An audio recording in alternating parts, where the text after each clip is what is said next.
Welcome back, ladies and gentlemen, to Fragment Collection, the game, where we order what happened prior to 1983. I almost completely forgot to click the good old record button, so I'll read it from the start. Takano always comes along with me when I go to take pictures on a stroll. She might have discovered the joy of cameras, and I'm happy to gain a friend who shares the same hobby. Personally, I'm thinking she didn't discover the joy of taking pictures. She's, just using you. However, there's actually something she's much more interested in, and that would be the history of Hinamizawa. She frequently visits libraries and local archives to read through various documents and books, and when it comes to Hinamizawa, she's gained quite extensive knowledge of the local history. When she's in a good mood, she tells me about things like how it used to be called Onigafuchi Village and how the villagers used to perform various cruel ceremonies based on the worship of Oyashiro. It seems she loves tales of violence, and that actually gave her a mysterious charm. On the other hand, I don't do well with grotesque things, so I can hardly say anything in response. That's funny, considering you're basically hiring someone to take people hostage and dig around in their brains.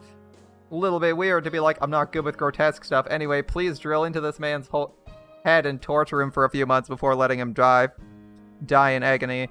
Sounds wonderful. You threw more singles at Arc by doing more rank ups and leveling another servant.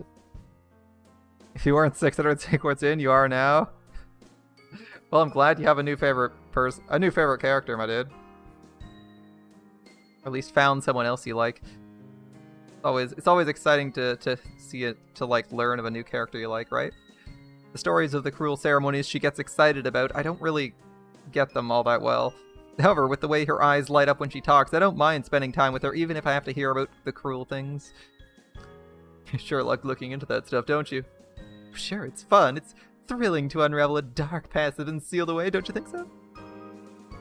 Takano smiled, in a way that almost made it sound like a dark past is something fun. But of course it isn't. The dark history of Hinamizawa that she loves is something cruel and atrocious, like the witch hunts in the Middle Ages. To be fair, I have or had a couple lady friends who really liked serial killers. Like, really, really, really liked Dexter. I think they, like, rewatch that on a regular basis. And they fucking love all those, they fucking love all the documentaries about serial killers. Because they like the serial killer, weirdly enough. Not because they're like, oh, this is curious. This is curious, how is he killing people? It's like, no, I like the serial killer. Weird things. People like some really weird stuff, but whatever. Besides, they help me in researching Hinamizawa syndrome. You don't always have to look through microscopes to research things. Sometimes the traditions of this village that have spent so long with the parasite can teach us things that are far more valuable. That's true. You sure are passionate about this. That's because research gives my life meaning. To step into the unknown and try to discover a secret that nobody else knows. Don't you think that's wonderful? It tickles my intellectual curiosity. It's probably the greatest entertainment available to humans who can feel joy just from thinking. The first person to work on this, Dr. Takano, must have discovered something fascinating enough to make him devote his entire life to the research of the syndrome too. I think I'm probably the only one who could understand his feeling. I suppose it would be too difficult for you, Jiro-san, since you're not a researcher. She always seems so enthusiastic every time she talks about the late Dr. Takano, an independent researcher who was the first person to discover the existence of the syndrome. The singles copium, oh my goodness. Oh my goodness. Come on, dude, only multiples of 10. Be efficient. Be polite. Be professional, be proficient, have a plan to kill everyone you meet. Come on. There has to be something more than just admiration for her as a researcher. Come to think of it, Dr. Takano's full name was Hifumi Takano. Takano's full name is Mio Takano. Not only are their last names pronounced the same, but their first names follow a similar pattern. They must be connected somehow. They literally have the exact same last name. I don't know anything about Takano-san's personal history, but there's a good chance her name is an alias. It's very possible she chose a name to reflect the researcher she admires. No, that name is not an alias. That is her real name. She is, adopted. I see. So is that why you chose that name? Well, the name of the researcher you look up to is Hifumi Takano, right? And your name's Mio. In Japanese, it's like you're counting upwards. You're continuing the research he wasn't able to complete, so I thought maybe that's why you have that name. Who told you that? No, I just thought of it now. I didn't hear it from anybody. You're correct. I'm surprised you figured it out since you're so dense.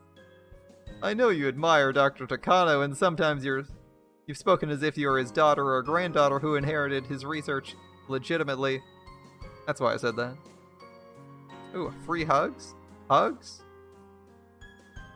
Amazing. Amazing. Free hugs. Even authors like Ranpo Edogawa used their pen names as homages towards authors they admired as well. So I thought maybe the name you use is like your pen name, you know? No, that's not so. Mio Takano is my real name. You write my family name differently, though. It really is the exact same family name as Takano? That's even more of a surprise. Mio, it's your real name too. Wait. Mio Takano, continuing Hifumi Takano's life arc. What a fateful coincidence. Truly. True. You live in Spain without A? Wait, what? Spin? You live in Spin? Usually it's Spain without the S. Oh, you're overstating it, Chiro-san. This isn't fate of any kind. He's my grandfather. Wait, what? This is news to me. I heard Takano-san discovered some documents about the Hinamizawa syndrome left by Dr. Takano after his death and decided to continue his research. I never heard of them being related before.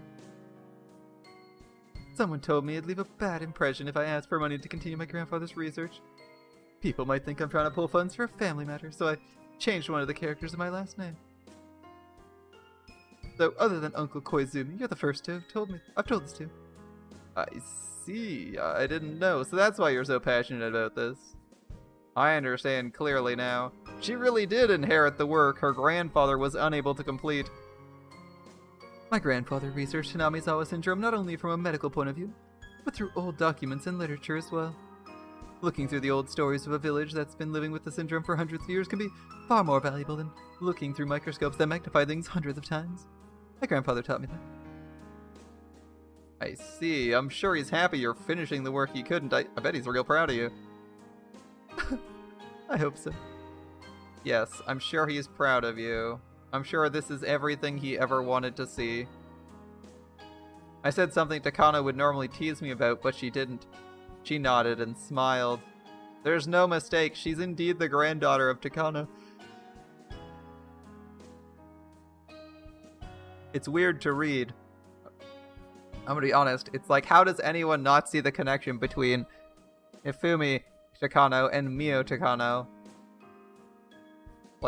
Like, it seems obvious they're both Takanos. They're both Takanos, right? And but he has to deduce it from, like, the me in me, the me in 3, the me yo, because me can be like a prefix for 3, and so yo can be a like a one of the readings for 4. Same with Hi, Fu, and me. Same with Hi and Fu. They can be 1 and 2, respectively. As in, like, Hitori or Hitotsu, which would be, like, one person or one thing. Futari and... Futari would be, like, 2 people. And then Mitsu's three things. So it's 1, 2, 3.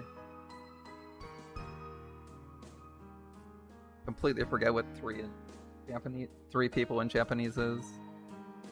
Probably like Sannin or something. It's probably Sannin. Yeah, it's probably Sannin Yonin. Sannin Yonin. So 1, 2, 3, and 3, 4. It makes perfect sense. They're all prefixes. They're all like readings for various numbers. So you could theoretically write this as 1, 2, 3, and the other one is 3, 4. That'd be kind of funny. Of course, it wouldn't really read like that, but I think in Japanese, when you're doing names, if I'm not wrong, I think when you're doing names in Japanese, you can basically pick any fucking reading you want. At least that's what it seems to be At least that's what it seems to be when I read some people's names in Japanese. When I guess what the name is based on like the dialogue, based on like the words I know, and it turns out to be something completely unrelated. It's like when you're doing names, you kind of just pick a kanji and then pick any reading of the kanji. I compare it to the name Lambda Delta. Yeah. It's like it's kind of like what was I thinking? That's why I think that's why they do it in introductions. It makes me think of that being the reason why when they do introductions, they say their name and then they say what the reading is for. That people know what the heck you're supposed to write it as, or at least what it's a reading of. It could be really straightforward, it could be something predictable or that makes sense, and it could be literally anything.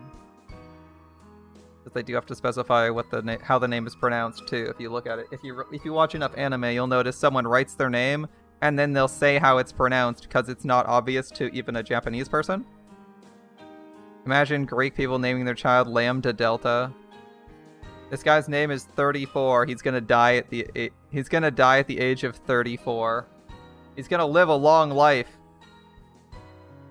It's a long life for some people, especially in ancient times. 34 is not too bad if you're a soldier. Or I guess there's not too many soldiers in ancient Greece. You're probably just a conscript or... Well, okay, I guess you could be a Spartan. That'd be a long time. Dedicated soldier. Spartan. There we go. Problem solved. Thank you. Please keep the granddaughter issue to yourself. My clients don't know, and I don't want any unnecessary problems from them finding out about it. Okay, sure. This is a secret between you and me, huh? Although it's only a small secret, it feels good to think I'm the only one who knows about it. I've only counted to 3. I haven't even reached 4 yet. The path before me is long and rough, but I'll do it. I'll expose the secrets of Hinamizawa syndrome. To be honest, in Viet and Chinese, there's a lot of naming with numbers.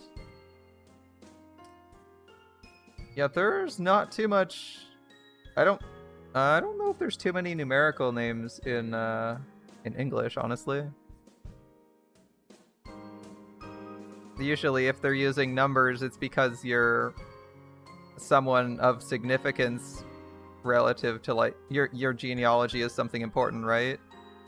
Like it's like we see kings, like you know we have like King Henry VIII or Elizabeth II or something like that, right? Like we use numbers there as like part of their title for like significant genealogies. But there's not too much of a focus on using numbers for actual names in like common culture, right? In like the among the common people,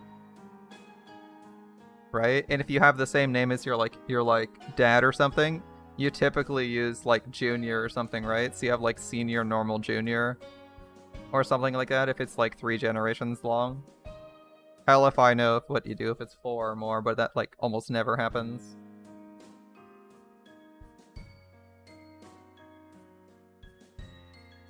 Because you'll have like someone senior, right? Be like David Senior or something like that. Kyle Jr., whatever you want to call it, for like the younger one, for like whoever's the youngest. Not a lot of numbers, but maybe there's a lot of maybe in Asia there's too many children. I don't know about that. Maybe there is just less names at some point. Like people really like the same name, so it was more effective to just give people numbers. And combine it with like a name or a character they really liked. I don't know. I suppose you could probably like I assume you could find like a book or an essay on the topic. It's literally just because it's easier. And in the hierarchy, a lower number is more important. Clearly defines your hierarchy by order of birth. That could be it. I mean, that could be it. It might just be like that choice so that it's written into your name, which is funny because it's just your order of birth is just as important for succession in like Europe But they didn't do that. They didn't put a lot of emphasis on putting a number in your name so much. Just curious. I guess it works a little bit easier if you can use kanji and they have like several meanings, right? It probably works easier if you have like several kanji in your name, right? Because you can have, if you actually put the number 3 in someone's name in Japanese, it doesn't have to be san. It can be several things, right? Just the number 3 in someone's name can straight up mean like 50 things. Whereas if you were to write that in like English, it would be like, 3 is always 3. It would be like 3 John, 4 John, 5 John, and that would sound really stupid. Whereas I think in Japanese and Chinese, you could probably get away with putting the actual number 3 as the kanji in someone's name and still have a competent sounding name that sounds namey because, bend the rules of the kanji a little, bend the rules of the pronunciations a little bit to get a nice sounding name. Whereas in English, the number 3, the symbol 3 always means 3, right? The best you can do is change it around to be like 30, 300, but it's always the number. It's always the number, right? For some reason, Higarashi's obsessed with number 34.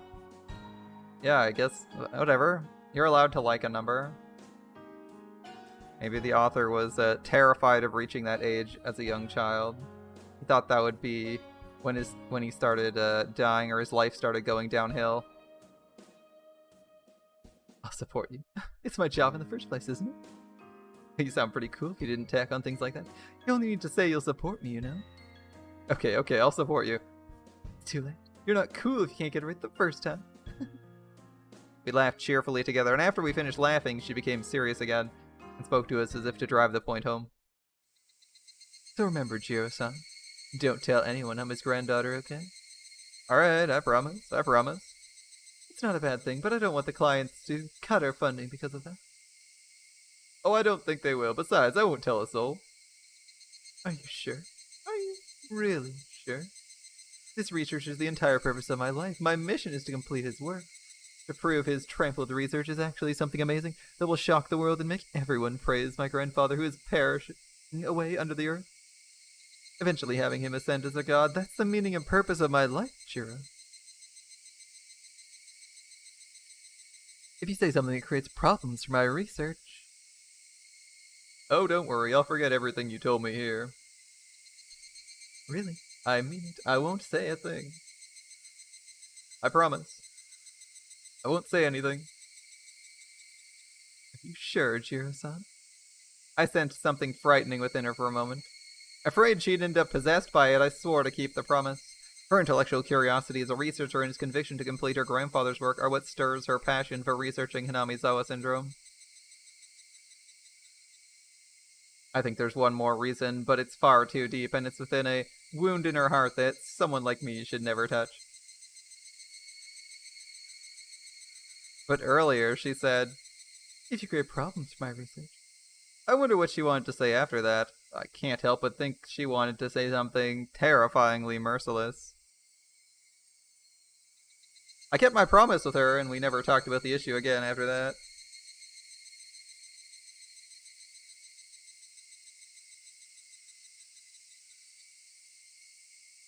The dancing gremlin. I see. I don't know what the significance of the number 34 is here. But maybe they just like it, just like a certain other visual novel author really liked the number 9. Like, really liked the number 9. An entire game built around it. Hojo's aunt. Dead? Not dead yet. That's the death trigger for her death. That's the trigger for her death, so that's not happened yet. Koizumi's not gone yet. I think we have all of these. Let's see. Nasu liking 7. He does like 7 a lot. He started out with 7, but he's added more classes, so it's almost like he doesn't like the number as much. He's not as obsessed with making sure there's only 7 classes. He's like, we can slide a few more in here for practical purposes. He likes the number. He's also not letting it contain him in the slightest. It happened so suddenly. Uncle Koizumi passed away. I never heard he was ill or wasn't feeling well. His chest started to hurt suddenly and he couldn't sleep. 7 singularities, 7 lost bell. I mean, there's technically 8 singularities, plus all the event singularities. They say 7, and then there's actually 30 of them, but they pretend the rest don't count. If nothing else, final singularity should count as another one, making it 8, but whatever. His chest started to hurt suddenly and he couldn't sleep. He called an ambulance for the first time in his life because he didn't think he could endure the pain. R.I.P. in peace, Koizumi. A heart attack. He was taken into emergency care but didn't live to see morning. It was an acute myocardial infarction. That is a heart attack. Maybe it was the best possible way to go. I mean, I'll be honest, heart attack's not the worst way to go. Depending on your symptoms, it may not be that bad, right? It's typically guys who feel the acute chest pain and then die, right? It can be like a bunch of other things. It doesn't even necessarily have to be like super painful. I swear, like heart attacks, if you read the fucking symptoms of the less common symptoms, apart from the instant agonizing pain, collapse, and dying, it's like super nerve-wracking to be like, numbness can be a sign of a heart attack, and you're like, are you fucking serious? Every single time my limbs are numb, I could be having a heart attack or a stroke? Oh my god. Fucking terrifying. Sorry I spread that to all of you guys, but... well, not that sorry. It's really stupid, though. The symptoms of heart attacks and parts of strokes are like some of the dumbest things. I swear. It's like, oh yeah, you could be having a heart attack practically any time. Like, if you just sit on your leg funny, if you just sit on your arm funny for a minute, and you feel like a bit of that numbness or pins and needles, you know that could be the sign of a heart attack, right? Especially in women. Like, okay, yeah, thanks. Sit on your arm funny for 2 seconds, and now you have to spend like the rest of the week thinking, shit, am I gonna have a fucking heart attack? Wasn't a great time for me to find that out. That's pretty. I friggin' hate.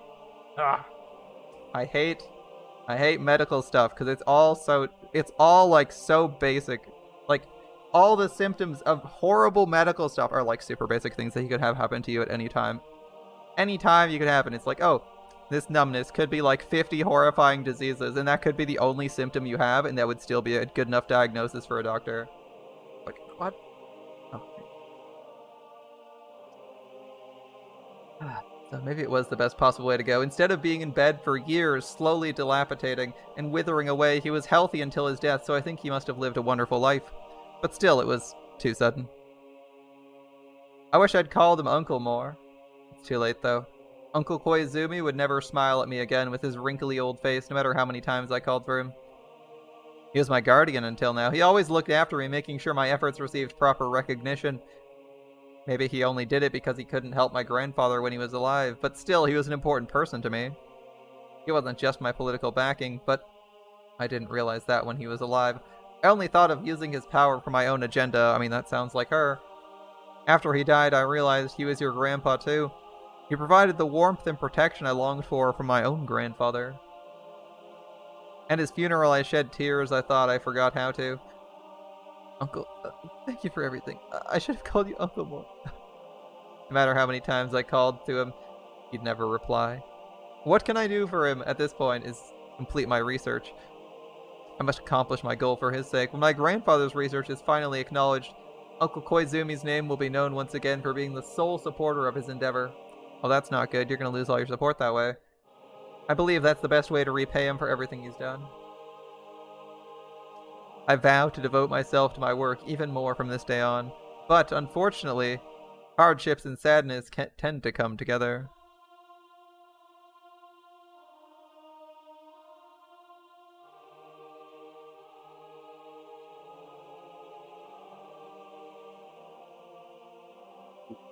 More black grails. A bigger black grail for more damage? Nice. Yeah. It's like a tailwind that blows steadily until today suddenly became a headwind. Yeah, that happens. Things go from good to bad very quickly. The winds shifted far too suddenly. So strong, so cold, and so sad. What are you talking about, Jiro-san? Well, you know that Koizumi-sensei was the main political sponsor for the Area Institute, right? He had trouble getting approval from the related agencies, but Koizumi used his political weight to force it through. After all, he's one of the key figures in the post-war restoration, accomplishing tremendous deeds in the medical industry. He held a huge influence in politics and industry. And that Koizumi's gone? The way he did things won't work anymore? So far, it's only a rumor. I don't know for sure, but I heard they're going to reconsider the budget allocated to the project. Are you saying the Institute will be closed down? No, I haven't heard anything about them reconsidering the Institute, but since Koizumi's death, rumors say there's a lot of confusion among the old guard and their factions, as well as the civil strife within the party around finding his successor. It seems the opposing factions are gaining influence in the human resources of our client. So they may begin to dig deep into the holy treasure chest that the Koizumi faction held to fund their project. Of course, this is too complicated for me to explain that well. Besides, it might just be rumors. Jiro kept saying there were rumors, but that told me the wind's direction had changed. Or maybe Jiro already knows everything and is simply trying to warn me about it. Either way, he's on your side, but I guess you're killing him anyway. And then at our next routine audit, Jiro made it clear with his own mouth. High-ranking government officials who never came here before attended the audit along with Jiro. Just by seeing those faces, I can tell the turning point's approaching. As you know, the Alphabet Project was created to strengthen post-war Japan's presence in the world with the view of developing deterrent weaponry. However, the 24th century is just around the corner. In this day and age, we must put the past behind us and look forward to a new world. He meant exactly what he said. Japan has already put the past behind it. It's cutting off its ties to the ghosts that wish to resurrect the militaristic might of the pre-war era. It's been 40 years since the end of the war, and we've contributed to the world in various peaceful ways. We have a strong alliance with the United States, and our nation's established its position in the world affairs well enough. We kept our promise to forever renounce war and nuclear weapons, and we're known as a nation of peace. In the coming century, our presence and influence will grow even larger. Starts sweating nervously. The Alphabet Project. The main sponsor for the Erie Institute are a group of people who want to develop a weapon that would act as a deterrent to the weapons which Japan is forbidden to own. Since they've come to the Institute, one of the branch organizations, to tell us Japan has now renounced nuclear arms, so the Erie Institute will be facing a strong, cold headwind from now on. The roll of the die that came up with 1 on that stormy day has reappeared, but she already said dice rolls don't matter. I won't let the roll of a die affect me. The power of my will won't be beaten by some god's roll of the dice. Therefore, we're restructuring the Alphabet Project to one that's more suitable for the day and age.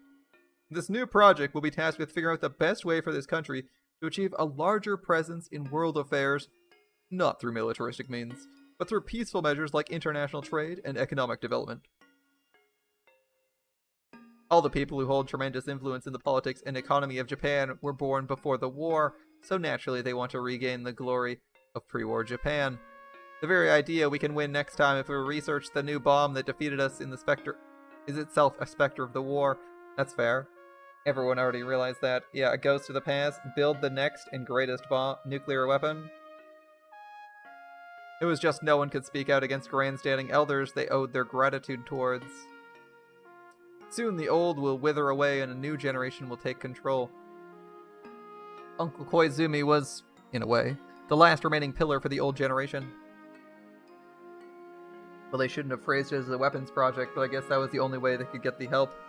His death is a chance for the new generation to step in. The things they couldn't argue openly are now being discussed. Well, he wanted to make a new super weapon in the 80s, so I mean, that's his fault. They've pointed out that from the beginning the Alphabet Project was created for the personal satisfaction of a small group of people, and it sucked money out of the treasury. And so the new generation of politicians have taken over from the old. Therefore, everything the project was sponsoring will have to be re-reviewed. Of course, the Erie Institute's one of those subsidiaries. We hope you'll understand and respond amicably. I mean, we're trying to do bioweapons research and disease research. If we cut off the bioweapon part, we can manage. I understand. We can't do research without our sponsors, after all. We'll give you our full cooperation. Erie responded appropriately, but he's obviously bewildered. The best equipment and staff are being provided to the Erie Institute. In other words, our research requires a huge amount of money. For those with no interest in Hinamizawa syndrome, they probably won't be able to understand why that much money is being put into the research of disgusting parasites. If they're simply going to revise our budget, that would be fine. We were receiving more than enough money. That would naturally be adjusted. It hurts, but we can endure. At least that's what I thought, but if enduring it was enough, it wouldn't be a 1 on the die. So even in that sense, this is definitely a roll of a die coming up as 1. Anyway, the new board of directors was inaugurated back in April. They've outlined their new policies for all projects, and for more details, please look through their papers I'll be handing out. Okay, let's see what these papers say. His papers were then passed around. He started to go over the details, but I read through quickly so I could learn about their stupid decisions first. Well, it's a third-party board of directors that just experienced a massive change. They're going to want to enact it. It seems like they're trying to enact as many radical changes as possible, so this is going to be a bit of a mess. That's what I'm predicting, is typically when a big leadership change happens, either the biggest goal of the leadership is to be like, nothing's going to change, we're going to look at things, and then we're going to implement some changes based on, my new vision. Just understand there's not going to be anything radical going on. Either they try to, maintain this illusion or vision of continuation, or they do this. And if you're doing this, this means there's going to be a bunch of big changes, and they're probably going to be really stupid. There might be a couple of good ones around there, but there's going to be a lot of things that are super questionable, and there's going to be a lot of good projects getting thrown out, along with the bad. The Erie Institute has made great headway in uncovering the mystery of the Hinamizawa syndrome, as well as creating a cure for the disease. The board of directors is extremely pleased, and we recognize this is due to the unceasing efforts of Director Erie and all the staff of the Erie Institute. Well, that sounds good. Thank you. Even while he received their congratulations, a tense atmosphere surrounded me and Erie. I mean, that's a good start, right? They're like, we have treatment of the disease half done, although they might cut the budget because the disease is basically half cured. It's customary to start the conversation in the opposite way you're planning to take it before delving into your main point. Yes, that is a concern. It's like, well, you've done a great job, but we're slashing your budget for this because we don't want it. The good news is, they basically are working on 2 projects at the same time. One of them is a cure and another is a bioweapon. So if they can get their money for the cure without getting the bioweapons research, they might be okay. If the main issue is something good, start with something bad, or vice versa. The Erie Institute had 2 main intentions. One was to study the disease and hopefully find a cure, and the other was to research the possibility of utilizing the disease for military operations. Or military applications. The new board of directors has decided to put a stop to the latter immediately. I mean, that just means you don't have to find a way to kill people with it. That actually sounds okay, right? If I was Takano, this would be fantastic. It's like, okay, well, we don't need as much money. You don't want us to research the military applications. Great. We're good. Arc has exactly 14,000 attack. Nice. In this day and age, researching bioweapons is a bit of an Achilles heel for Japan. The Erie Institute must cease all related research and destroy any results. I understand. I'll comply. Erie replied with that immediately. Erie was assertive about finding a cure, but never even remotely interested in researching the disease's use for military purposes. So I'm sure he has no qualms about concurring with such demands. But I don't agree. Wait, why do you not agree? Why do you even give a flying fuck if someone can weaponize your disease? Because our research will be more limited if we're just trying to find a cure. Wow, way to throw a temper tantrum. You literally get research funding for your... Okay, you get research funding for your disease that you obsessively want to study, and they're like, don't try to weaponize it, and you're like, I'm gonna throw a tantrum now. To me, finding a cure is simply a byproduct of my larger goal of discovering everything about the syndrome. Alright then. Regarding the Institute, we've decided to have you wrap up your work in the next 3 years. Your budget will decrease gradually as well. Wait, the only reason they figured out anything about the strip... There's more we have to learn in order to create a better cure. We're making progress. I can't guarantee we'll come up with a complete cure in 3 years.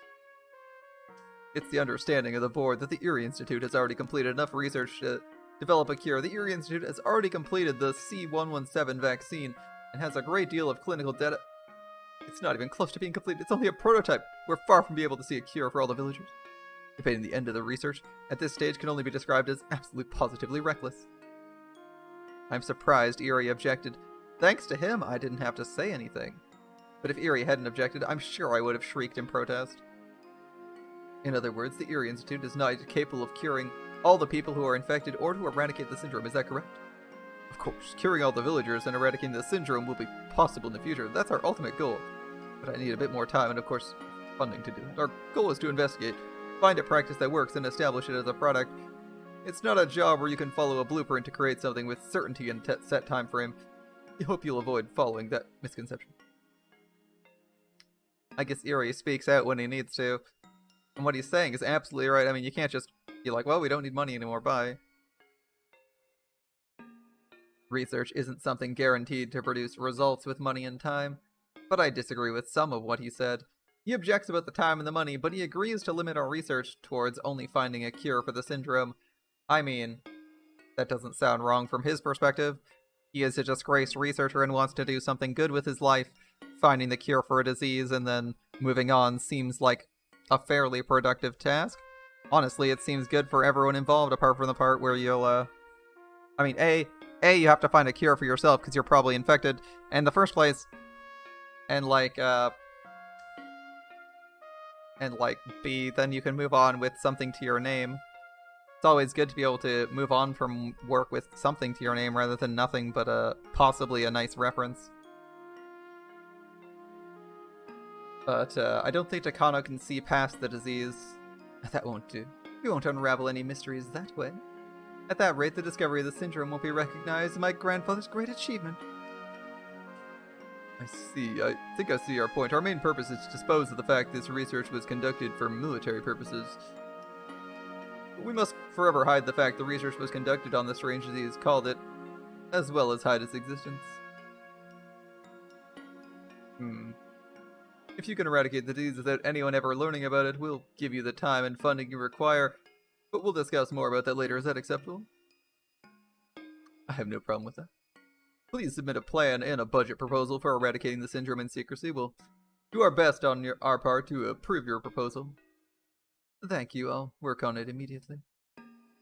Please don't misunderstand. It's our intention to halt the research immediately. We want to see the best possible outcome for your work, and please understand. Please understand, aka, we're doing what we want. Deal with it. Of course, I understand. While I was listening, I was struck dumbfounded with something they said. Eradicating the syndrome in secrecy. Suck a dick, Takano. This is why you don't do secret weapons research and refuse to disclose what you're doing to the public. It would have been way smarter for you, if you were not so stupid, to pitch it as a useful thing. It would have been way smarter for you to be like, we need to research this disease in public, we can cure it, and they fucked up from square one. I don't feel bad for Takano. She's the one who wanted to do the weapons research route instead of the disease curing route. It's super obvious. You're like doing military weapons research. You're doing military let's think about this, guys. You're doing military weapons research, right? Like secret military weapons research, and you have a literal team of dudes assigned to you to murder the fuck out of anybody who gets in your way of your research. Like, you're doing some serious Black Ops shit, and you're doing some like really sketchy top secret research on like biological weapons. And you think you're just going to be able to publish all your findings at the later date? Like, are you stupid, Takano?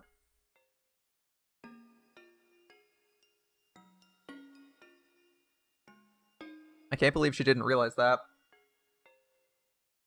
That's like the most obvious thing about this whole setup. It's like, they're doing it in secret, so they're never going to publish any of this publicly. I would have assumed, she seems bothered by this, but I would have assumed that she understood that by doing this secretly, only the government's going to know, which is why I thought it was weird that she was okay with doing the research secretly while doing like biological weapons research, because like nobody wants their biological weapons division to be found out in its entirety or like exposed. That's like really bad. When you're assigned a secrecy team, like you're just asking, like you're never going to get that publicly revealed. None of that stuff's going to be published in a journal article or anything like that, because it's all military weapons research. It's not going anywhere other than to the government. I thought she was perfectly okay with that, but apparently it's bothering her. In other words, it'd be as though Hinamizawa syndrome never existed. So my grandfather's name will never be revered by anyone. Yeah, but that's what you wanted, because you're a dumbass and wanted to do this secret research.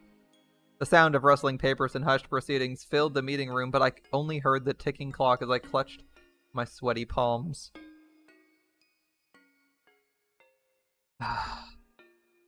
This is literally what you asked for, Takano. How is it?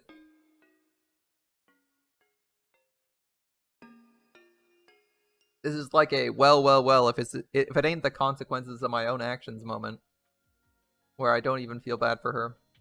Alright, Koizumi's dead, so we'll obviously click this disappointment.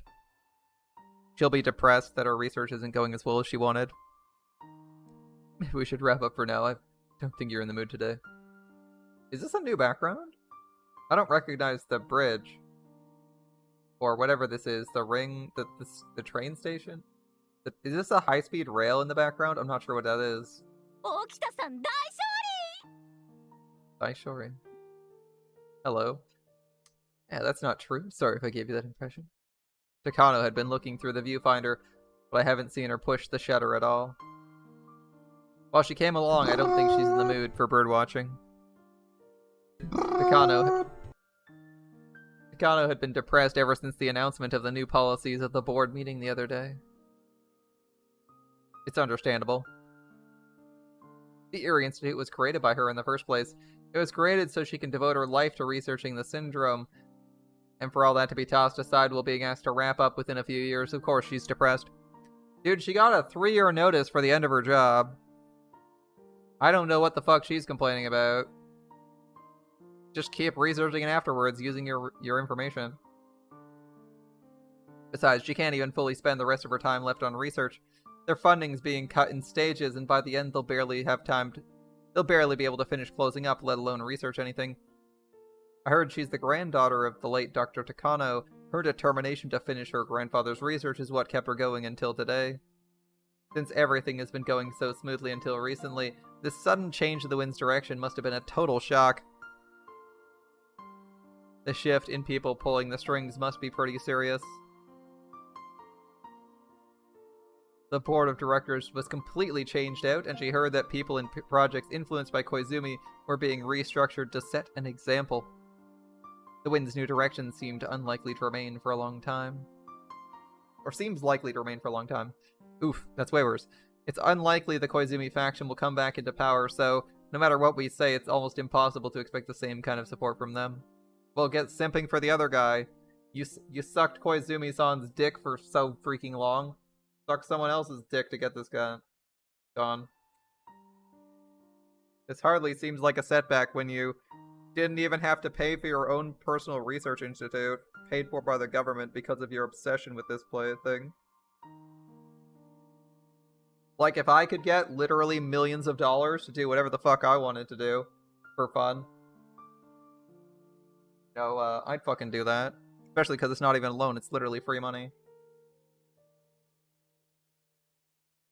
She doesn't need to turn a profit or even have results.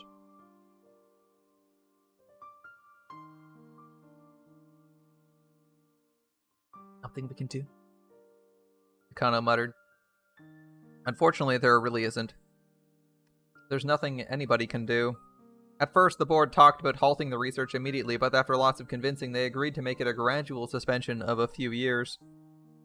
The people who helped us when the Erie Institute was first created are the ones who managed that. Hey, they got us something, at least. I see. Well, it looks like a worst-case scenario. It's actually someone else's hard-earned victory, huh? 3 years was the best they could do. I tried too, you know. I used your data to try and explain to the board how important this research is. Only 3 more years, huh? Maybe Takano doesn't understand how hard I tried to convince them, because what she said tells me the length of time left doesn't really matter to her. The important thing is that her research is being stopped.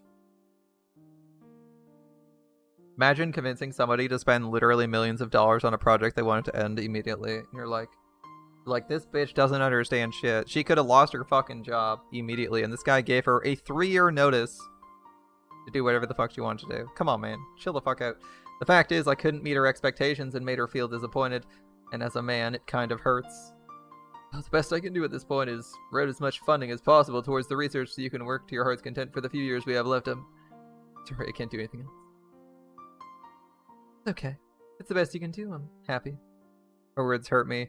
I wish she'd chosen different ones, but I think that would be asking too much from someone so heartbroken. I gotta be understanding of her pain at a time like this. Besides, I know how close she was to the deceased Koizumi-sensei. She even called him uncle. To her, his death is not just the start of a coup or a change in direction. She lost someone who was looking after her.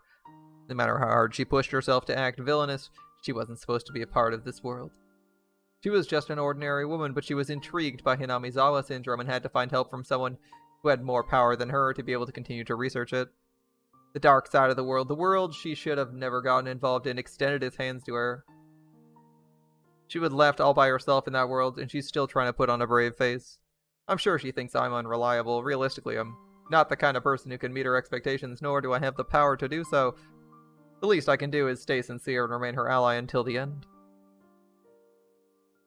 Since she had so much room to act, it's harder for her to determine what actions to take when she's cornered. I like how he's like, I should be nice to her. I feel like backstabbing her is the only thing you can do. Just abandon her. She's a complete bitch. I wanted to believe she wouldn't, but I'm concerned she might do something drastic eventually. I hope I can be of help to her in that final moment before she makes her move.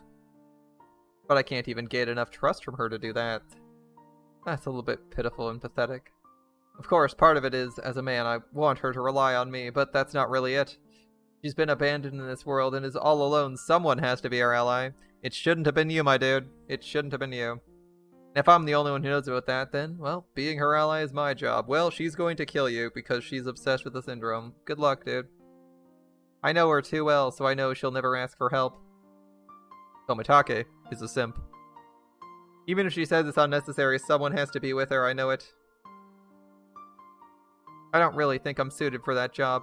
I'm sure there are many reliable people out there who are more appropriate for this than me, but I can't let her be alone until they appear.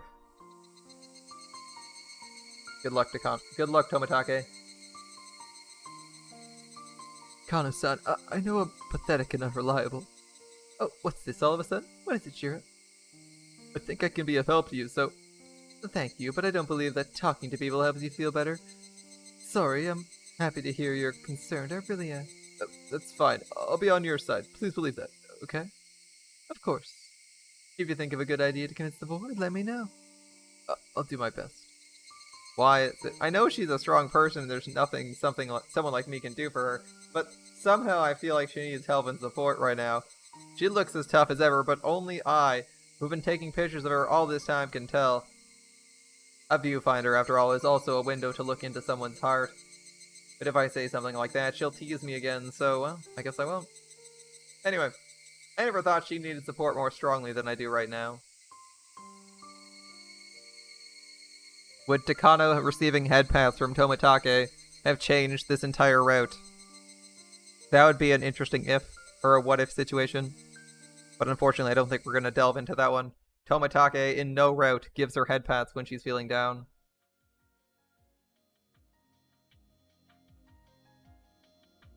The ant requires a bat. Deja vu requires some initial D.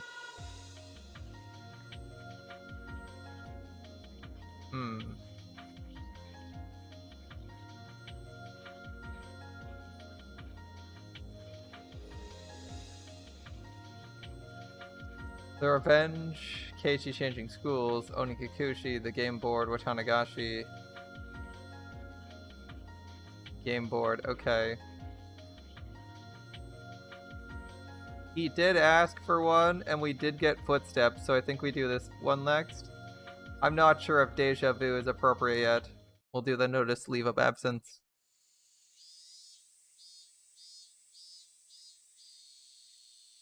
I see. You don't need to do that. You're a promising member of the fighters. We'll save your spot. You can come back anytime, okay?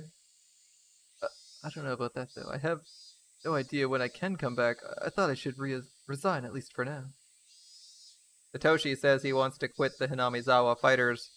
I know very well of him and Satoko's situation, so I was expecting he might say this. The relationship between Satoko and her aunt has gotten worse to the point it can be considered abuse. When someone from Child Consultation Center came, of course her aunt behaved herself, and then immediately after her harassment turned even more vicious. According to the neighbors, the aunt's scolding and Satoko-chan's crying can be heard nightly, and sometimes it goes on past midnight. Satoko's weekly physical checkup results are slowly getting worse, and we're trying to keep her stable by increasing her medication, but unless her relationship with her aunt improves, she's sure to go terminal and sink into madness. Yet strangely enough, nobody thinks nobody fucking shoots this aunt. Although she isn't the type to become deranged even at the terminal stage, she's the type who holds everything in, harboring her insanity inside. Just like she pushed her parents off the cliff 2 years ago, Satoko might kill her aunt. Thanks to the dogs, the incident was resolved as an accident, and Ueshi stepped aside, although he's still suspicious. If something like that happens again around Satoko, he's sure to investigate her mercilessly. I can't do anything more about Satoko's environment changing for the worst. I mean, shut the fuck up, dude. You literally murdered Rika's parents for the sole purpose of getting her cooperation. I'm sure you can fucking kill Satoko's parents to solve her kill Satoko's aunt and uncle to solve this problem. Like, what are you smoking? I can't do anything. The fuck? You fucking killed like 2 people already for your own amusement to progress your research faster. Fucking kill these 2 idiots because they're not only threatening someone and causing actual harm, but they're also threatening your research. Same fucking reason.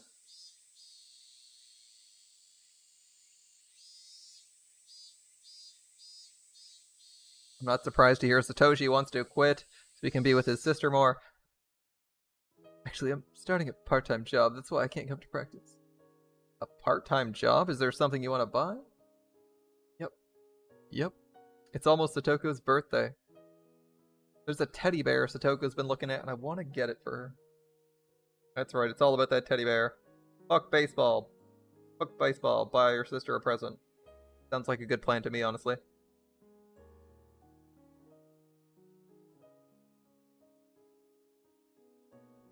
That's right. Good plan. I remember the birth date on her insurance card. I think it's June 24th. It's right after the festival. I see. You're such a good brother. I'm sure Satoko is going to be thrilled. I hope so. I can tell Satoshi is also stressed out. To him, seeing Satoko being harassed is the same thing as being harassed himself. His stress can be released through moderate exercise, such as with sports, and with plenty of rest. If Satoko is being yelled at nightly, it's easy to figure out that Satoshi isn't getting enough sleep either. I don't know what kind of job he's starting, but I don't think he'll be able to vent his stress on it. In fact, I don't like the idea of him taking a part-time job because he's already so worn out in every way. It's almost like you're a medical practitioner and should be able to intervene in this and say, this person's clearly being abused. Someone should do something. Unfortunately, you and child services are completely fucking useless. I asked him if he wanted me to help him pay for the present, but of course he declined. It's a present from him, so he wants to earn the money himself. He's taking his part-time job only to earn enough money to get Satoko's present, so it'll be a temporary thing. If it's for a short period of time, maybe it won't be so bad. Well, I want to stop him from working because I don't want him to get even more stressed. Since he says Satoko's birthday's near, I don't think I can stop him. Satoshi is determined. If I say more, I might lose his trust. I'll have to accept his leave of absence. Oh, coach. Can I maybe borrow a bat? I completely misunderstood his words. I later found out he carried around the bat to protect himself, and realized that even then he was already showing some dangerous symptoms. He believed there would be a 4th mysterious death this year, and that he would be the victim. And you know what the best part about it? Good evening. You know what the best part about this is? Is that you orchestrated the previous deaths, so I don't even feel bad for this paranoia because it's perfectly legitimate. If you're murdering people every year to create the fucking illusion that people are going to be murdered in town, the fact that people are paranoid or being driven to paranoia from fear is perfectly legitimate. Like, let's just think about this. His goal is to prevent people. So this guy's researching a disease that causes people to be paranoid, or when they're under stress, causes them to become more paranoid. Causes them to become paranoid if they weren't already. And so their brilliant, brilliant plan in order to treat this disease and prevent it from spreading or going off like a ticking time bomb is to create the illusion that there is a literal god murdering people every single year, and nobody knows like how or why. You know, but the reality, of course, is that it's random people being murdered every year to match their agenda. It's like, you know, not making people terrified of being murdered 101. Stop murdering people. Is that not hard? Right?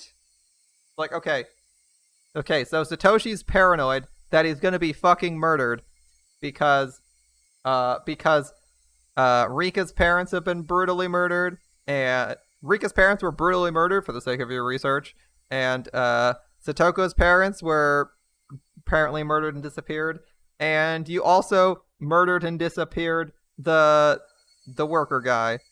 Okay, so they've murdered and disappeared like 5 people. Like, in connection with the disease, they've directly caused at least 3 murders or disappearances and covered up 2 more. And Satoshi's worried that there's going to be more of them this year, and guess what? There fucking is. And it's 100% this guy's fault. It's 100% Takano's fault and Irie's fault, so I don't even feel bad I feel bad for Satoshi that Irie is putting him through this situation, because if none of this happened, there'd be 3 less deaths and no one would be paranoid about being murdered because it'd be a weird one-off incident with Satoko's family. That's all there would be.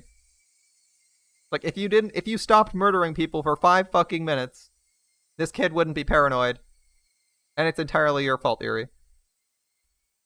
But he's like, well, I guess he's like, oh no, I fucked up and caused a disaster. It's like, dude, you caused the disaster when you started murdering people for your own, to further your research faster. He became obsessed with the idea someone was after his life. Not impossible, and actually plausible, because they're all people related to the Dam Project. His parents were killed, and the people who are neutral were killed, and he's actively being harassed as a direct result of his parents' support of the Dam Project. So basically, he is like in the top. He's like, of all the people in the fucking city, he's like in the top 10 of people most likely to be murdered, based on the evidence if you don't know the disease exists. And you work off of any other logic. That's a symptom of Hinamizawa syndrome's terminal stage. No, it's not, you fucking potato, Irie. That's not a symptom of it. It's perfectly rational.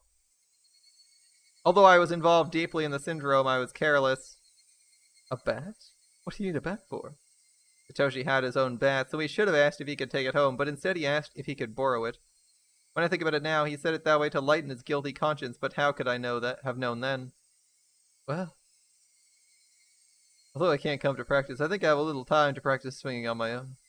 Great. Sure, please take it with you. Make sure you do it in an open space, alright? If it won't bother your neighbors, it's good practice to hit a hanging tire. Swinging a bat can release stress. Oh, good morning. For all, we have people all around the globe here.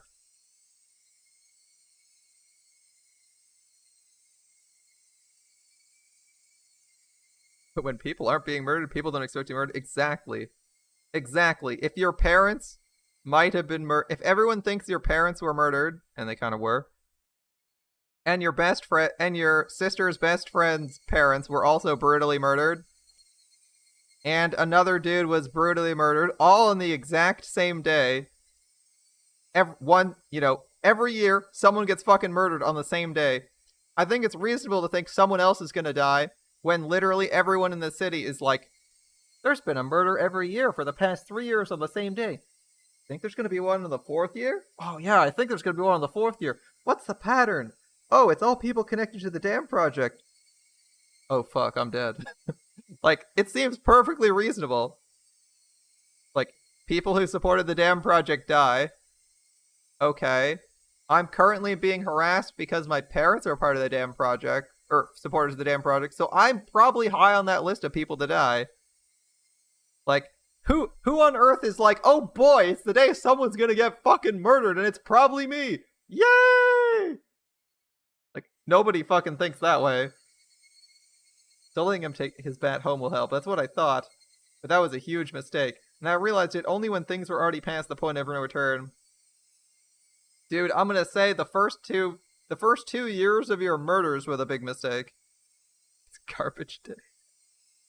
From Satoshi's perspective, that doesn't sound good, because the Tokos could die, and so could he. Kind of funny. It's like 100% the fault of the, 100% the fault of the Erie Institute that's supposedly researching and trying to exterminate this disease, although they're actually trying to learn everything they can about it and not cure it. And weaponize it.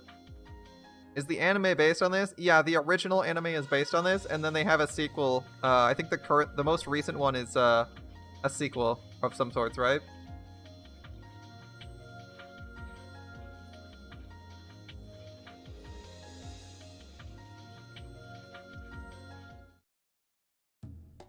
Well, there you know. The one that you may or may not have seen as a reboot is actually a sequel of some description.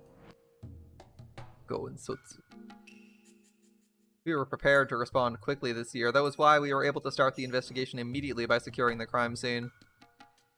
The victim is the wife of the younger brother of the Hojo couple. She's an extremely suitable target for the fourth year's curse. This is the police's perspective, by the way. So even the police see this as a problem, right? The police are seeing this as people being targeted for their support of the dam protest, or their relationship to someone related to the dam protest who is supporting the dam. Right. She's an extremely suitable target for the fourth year's curse. She has a horrible reputation among the locals, and after the incident, everyone said she deserved to be cursed. I have a general idea of who the culprit might be. It's probably Satoshi, the innocent-looking kid. There's even a motive. The deceased abused his sister relentlessly, so this would be in revenge for that. Why do the police know that that was even possible? If the police know that was happening, why wouldn't Child Services have done something? Alright, they're incompetent. Child Services is probably the least useful fucking group on the planet. They always take people away when they shouldn't, and leave people in terrible situations. It's so weird. So, when he attended the inspection of the crime scene, he was rather frantic, yet also far too composed, as if he was totally unrelated to the incident. My intuition from many years of police work tell me that 8 or 9 times out of 10, someone who acts like that is the perp. I have no concrete proof, but if I question him and shake him up a bit, I'll have a feeling he'll confess. For the victim to be so beaten up, the culprit must have some blood on him as well. If we can find that, we'll have proof. Unless he's a complete fool, I'm sure he's already gotten rid of that by now. If we can find anything in the place he says he disposed it in after he fesses up, we can convince the prosecutor too. This was pretty insignificant as a standalone case. A confession from Satoshi would end it. Everyone except me must believe that, right? But if I look at it as part of the series of mysterious deaths, it won't be so easy. Either the 3 families of the village or the Sonozakis alone are directly involved in this. They're the ones pulling the strings. They must have instigated Satoshi Hojo into committing this crime. And if so, Satoshi is someone who knows way too much about them. The Sonozaki's family's actions must remain hidden. Keep happy. If he could connect them to the crime, would they let him run around freely? Satoshi is a loving brother who cares about his sister, and they set him up to kill his aunt as the 4th year's curse. After that, they will eliminate the one person who can connect them to the crime. Satoshi Hojo is not just a simple criminal, he was set up. And after that, my suspicions were confirmed, for he abruptly vanished. He disappeared in such a puzzling way. He didn't run because he was afraid his crime had come to light. Another culprit came into the picture. He was already arrested for a different crime, and furthermore, died while in prison. He confessed to information only the culprit himself would have known. Therefore, he must be the culprit. But as he's already dead, the investigation was closed. And then Satoshi Hojo disappeared a few days after the festival. It's obvious someone doesn't want him connected to this incident. My boss put pressure on me to close the investigation and file Satoshi's disappearance as a separate incident. He even handed the case over to a different section. The way this case is closing so rapidly greatly resembles the same trick used 2 years ago with the Hojo couple's accident. There's no doubt it's the work of someone who can put pressure on the police. And as it happens, the Sonozaki family is the only one who can actually exact influence on the police here in Hinamizawa.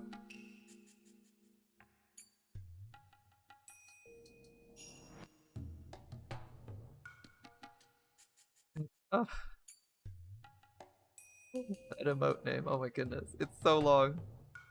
Our suspect died, time to drop everything. Our suspect who confessed and said something only the perpetrator would know died.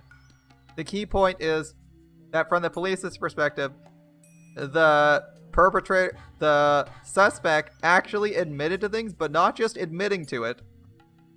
They said things that they believe only the perpetrator could know. So either you were directly there or you were actually the perpetrator. So either you're an accomplice, a direct witness, or the actual murderer. So it's someone who's way too close to the crime. Like either they're falsely confessing because they knew absolutely everything about it, which means they were like a material witness and could probably be charged with conspiracy if they didn't tell you, or they're an accomplice and helped out with it, or they are the murderer. Like, you only have those three choices. But more importantly, lots of people with lots of political power in the region, able to close everything down. According to my informant, Oryu Sonozaki mentioned the 4th year's curse at the family meeting and hinted she was the one behind it all. Additionally, as you can see here, Oryu regularly makes claim that she's the one behind the murders. And since she has control of, let me get this for you. She has the mayor on speed dial. She has their regional representative she has the municipal representative on speed dial, and she has the federal representative on speed dial. They're her fucking bitches. And so is the police chief. So, and I believe the attorney general? The attorney, the prosecutorial attorney or whatever he is for the fucking region. Like, she's got literally like every single person who matters in the region to be like, who could possibly tell you to drop the fucking case. So, yeah, she's got the prosecutor for the region. So she's got everything. The police will not be able to pursue it legally or do anything about it. I know they're the ones who did in the old man, but I just can't grab them. The offender is still on the loose, but I'm sure he's being sheltered somewhere by the Sonozakis. I gotta locate him and find that missing right arm. Oh, that guy's dead. That guy's long dead.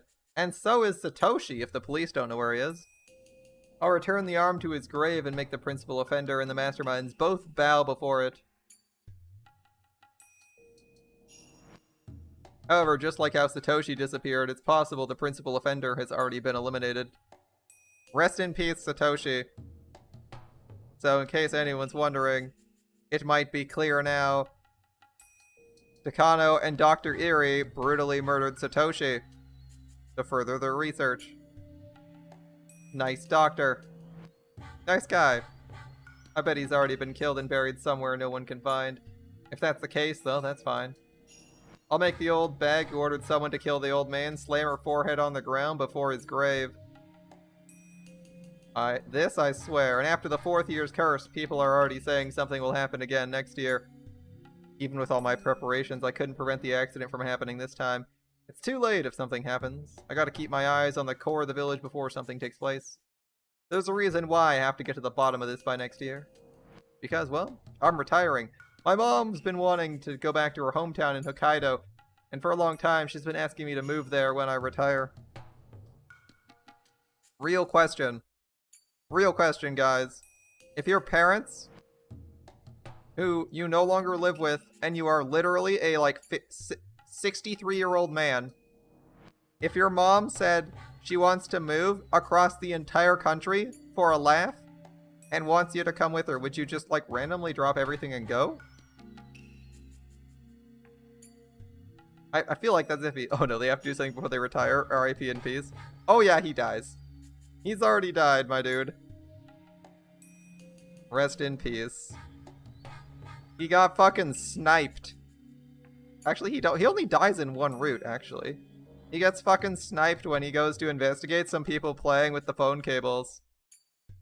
He actually doesn't die most of the time. But it's definitely like a it's definitely a big red flag, right? Here as cops say, I gotta do this, I gotta do one last mission before I retire. Either they're the protagonist, or they're going to die. But weirdly enough, doesn't die in all the arcs here. Only dies in one of them. I feel it's the least I can do for her, so I agreed to move to Hokkaido when I retire. I would not do that. I like my parents, but if they told me they wanted to move across the country and wanted me to move to the city, the place they were living, I'd only do that if I actually wanted to fucking be there. And that place better get fiber. So next year is my last chance to avenge the old man's death. It happened 4 years in a row, so more than likely there'll be a 5th curse too. As a result of the series of mysterious deaths, the village has been tightly knit together since the damn protests. They were told betrayers would be punished in the name of the curse. The masterminds, that's enough reason to continue with the series of deaths. According to the rumors, this year's victim, the ant, was cursed because she didn't participate in the festival. So there are villagers who believe if they don't participate in next year's festival, they'll be cursed. It'll be a big festival next year for sure. Something's gonna happen. The deaths in Hinamizawa, also known as the Curse of Oyashiro. Well, I'll avenge that old man. I'll definitely do it. Good luck, Wishi. Let's hope you can do it this time. And if you gotta die, well, at least you'll maybe take out one of the baddies this time. If he's gonna die, maybe he can take out one baddie. Just one. Get that positive KDR.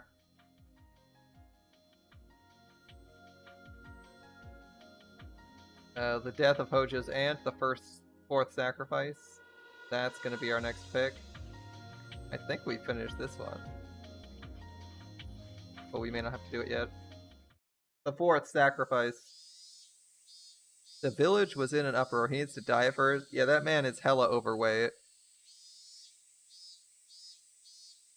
He's hella overweight, and he's certainly not winning any fights. He's like, what, 300 pounds? He's your average donut cop, you know. You know, the stereotypical kind. The ones that weigh a few more pounds than you think they should if they want to actually chase people down.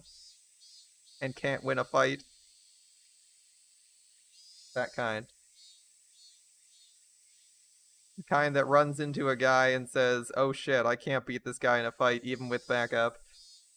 The village was in an uproar because the fourth mysterious death in a row, which everyone believed would happen, actually did. Satoko's aunt was killed. All the villagers feel rather satisfied about the incident, saying the curse finally fell on her for being a local troublemaker. But I know the truth. When I saw the beaten-up body at the crime scene, I knew Satoshi was responsible for it. Her abuse towards Satoko was getting worse and worse. Satoshi wanted to protect her, so he brought home a baseball bat. All the signs were there. I didn't even need to hear it from Satoshi-kun.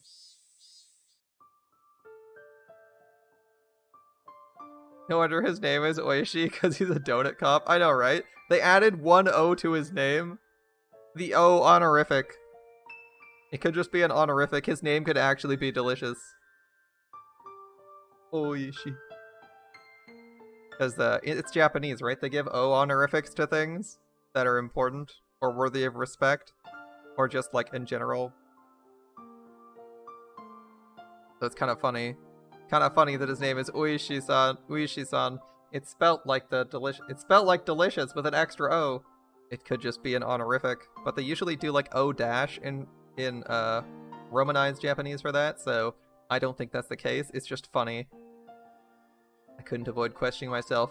I felt bad for the Hojo siblings who had no one on their side, so I tried to be their ally. You are the worst ally on the fucking planet, dude. In the end, you failed to be any help to them. In fact, I would argue in the end, Dr. Erie, you literally caused this problem, but that's okay. The phone rang. It was Satoshi-kun. He's never called me before. What happened? Does he want me to help him? If so, I will. I truly feel that way. Hey, Coach? Sorry to bother you while you're at work. Oh, don't worry. What can I do for you? I can't think of anyone else who has a car. A car? Sure, I got one. I'm in front of a toy store in Okinomiya. Not the one owned by Mion's uncle, but the one by the dentist's office. Oh, I know where that is. I found a teddy bear for Satoko's birthday, but it's too big to put on my bicycle. Too big? How big is that teddy bear? I guess he didn't think about it and went to the toy store on his bicycle and now he's stuck. That's typical of him. I can't help but smile warmly. In other words, he can't carry both the bike and the bear, so he wants me to come pick him up. I told him I'd be right over and headed to the store in Okinomiya. When I got there, I found the teddy bear he bought is a lot bigger than I imagined. He bought one of those carnival bears, right? The ones that are like 20 pounds and they're like taller than like a small child. You know, they're like 5 feet tall. Oh my. This is huge. There's no way you could put this on your bike, right? The bear is so big, Satoshi can hardly wrap his arms around it. If he puts it on his lap in the passenger seat, he won't be able to see anything. We loaded the bike in the back and stuffed the bear in the trunk. Damn, it must have been expensive. Yeah, I guess. At first I thought he was sweating because of the heat, but he's acting oddly. As if he has a high fever and his consciousness is coming and going. What's wrong? Are you feeling okay? I guess. Well, I think I have a cold. Oh, that's not good. Do you want to swing by the clinic? I'll give you a checkup. Thanks. When he called earlier, he didn't sound this way. Did he become ill all of a sudden? Yo, what up, my dude? How's it going? Boys, girls, AI. Why don't you put the seat back? Is it too cold? Are you okay? His face is turning pale. Is he gonna tear out his own throat in, what's his face's car? I can tell he has a high fever. Satoshi was pushing himself to buy this teddy bear. A teddy bear this size can't be that cheap. For him to earn enough money in such a short period of time, he must have worked hard and long hours. An offering to the queen. Maybe he felt relieved now that he's got the teddy bear he always wanted to buy. It's not unusual for a person to collapse after reaching their big goal. I'm proud of you. Earning enough money to buy such a huge teddy bear? Satoko is going to be so happy. I hope so. I'm sure she'll be. Look, I guarantee it. Our aunt's gone. Our uncle isn't coming back. There's nobody who can hurt her anymore, right? That's right. There won't be anyone who can hurt her. You can relax. Our aunt's gone, right? She died, right? Yeah, she's dead. I performed the autopsy myself. There can be no mistake. She'll never abuse Satoko again. Are you sure? Did you really confirm she's gone? Yep, sure did. So, even if I see someone who looks just like her, it's not her, right? It's not like she's alive and recovered? No, that's not possible. She'll never come back to us. Then, look, that lady, she looks like her, but that's not my aunt, right? Right? Satoshi pointed at the oncoming car in fear.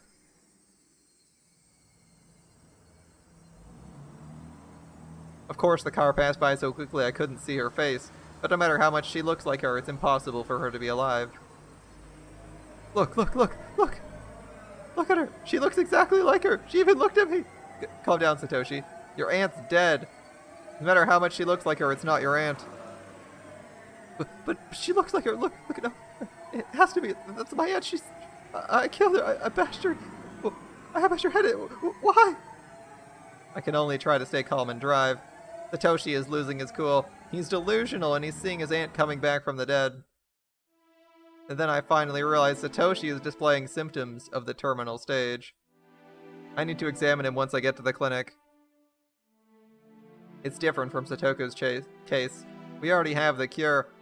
We can treat Satoshi. If I talk to the mountain dogs, they'll take care of the murder of his aunt, so I can both save him from going terminal and give him back his peaceful days with Satoko.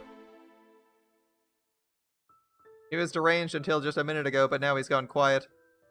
He didn't fall asleep. I must get to the clinic while Satoshi remains in the calm state. There's no guarantee he won't attack me while I'm driving, and as if he knows what's going through my head, he spoke to me quietly.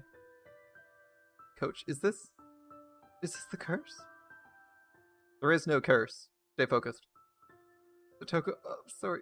Till just before I got the bears, I was thinking about running away. That's why Oyashiro got angry. I'm a failure as a big brother. I'm... You don't need to say anything. Close your eyes, get some rest. We'll get to the clinic soon. Then I'll give you some medicine, alright? I feel like there's maggots in my blood. It itches. Don't scratch. Don't claw at your throat. Don't tell him to do that. We arrived at the back door to the clinic. I slammed the brakes and stopped the car. Satoshi had already started clawing at his throat. I can't stop him by myself. I asked for help through the intercom. Some staff members came out immediately. Maybe Satoshi was surprised to see so many people at once because he started resisting. I don't even need to run tests. He's at level 5. He's reached the terminal stage and his thoughts must be filled with delusions. Maybe he thinks the staff members want to kill him. The staff members pinned his arms and legs down and gave him a shot to put him to sleep. Coach, please. Oh, man. Don't worry, I'll make you better. Please relax. Coach, please, take care of Satoko. Please take care of Satoko. After saying those words, he fell unconscious. My, what's going on? Satoshi suddenly displayed symptoms. Considering the amount of stress he's been under, it was only a matter of time, or maybe he was holding it back until he bought the teddy bear. Interesting, we somehow always find a live specimen around Watanagashi. Do you think it's the curse of Oyashiro? I don't have time to listen to her BS.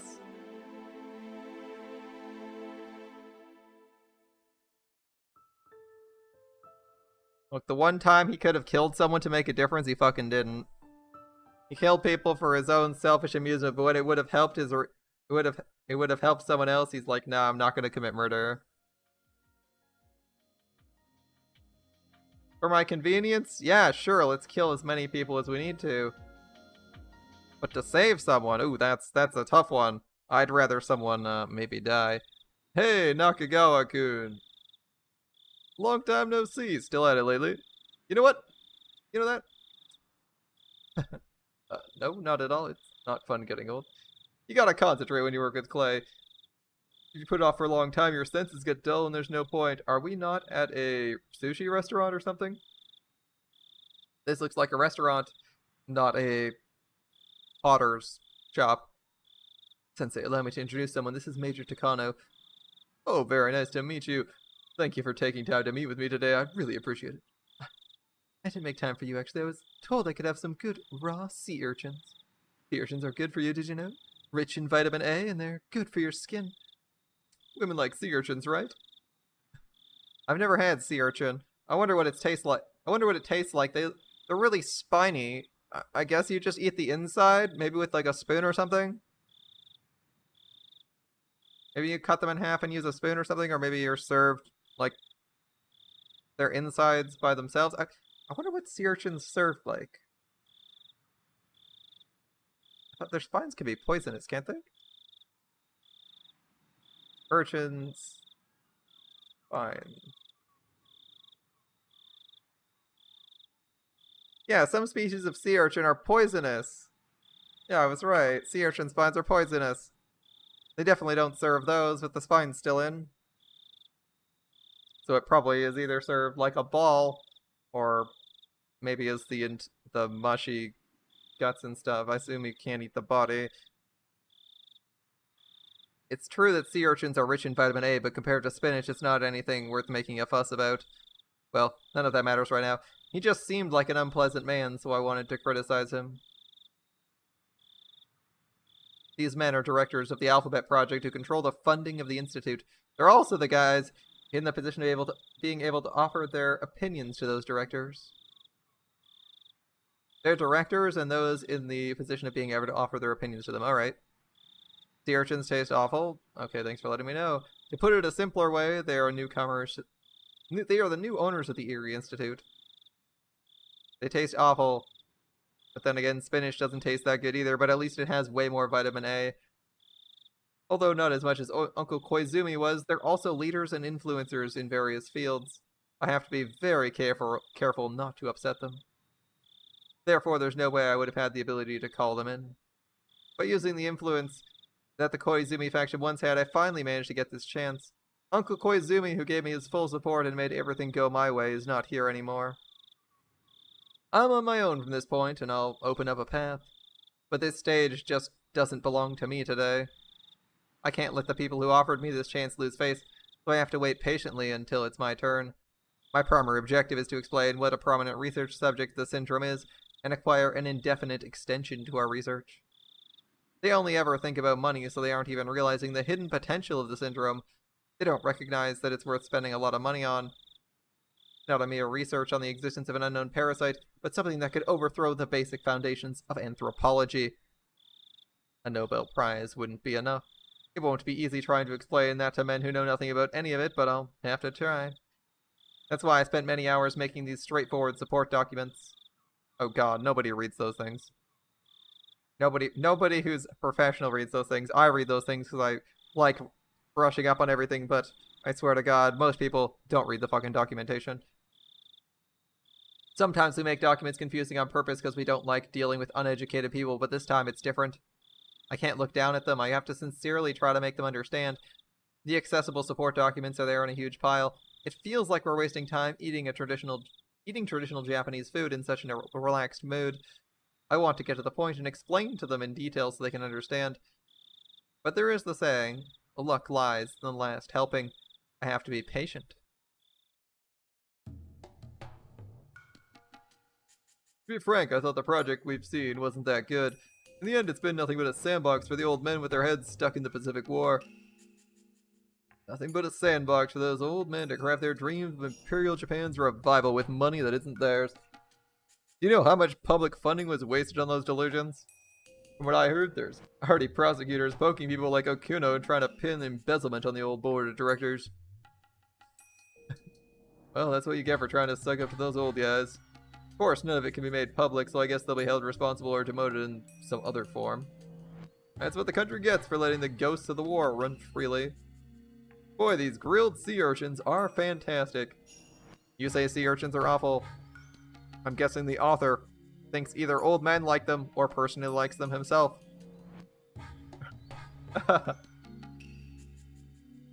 Well, this is harsh. I realize it's extremely difficult to ask you this when you feel that way, but might I have a moment of your time? Oh, you're from the Erie Institute, aren't you? Researching a local disease in Nagano or Gifu? What's going on down there? The board decided to halt the research of funding for military applications. The project itself is to wrap up in 3 years as well. Sorry, that's still being discussed. Anyway, our work is scheduled to be shut down in a few years. Ah, yes, I remember now. The Erie Institute had a bad reputation among the old board of directors. After all, it sucked up huge funds with barely any inspections. I don't know why, but someone high up kept pushing for it for some reason. Because of that, no one could really say anything about it, and it was left alone. But, you know, that guy loved to flirt with women, so maybe that had something to do with it. Is he implying I slept with Uncle Koizumi? He insults the both of us. But I held my anger in. I can't let myself be bothered by something like this. He's beneath you, Takano.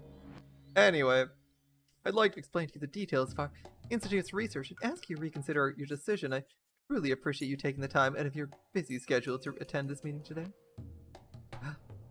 I guess they don't give out free sea urchins for nothing, huh? I explained to them how much the syndrome mattered, while being careful not to go too fast. I tried to let them know that the syndrome's potential is not limited to small things like applications, but it could be more meaningful than that. It may explain ideology and religion. It may even shake the definition of a human being.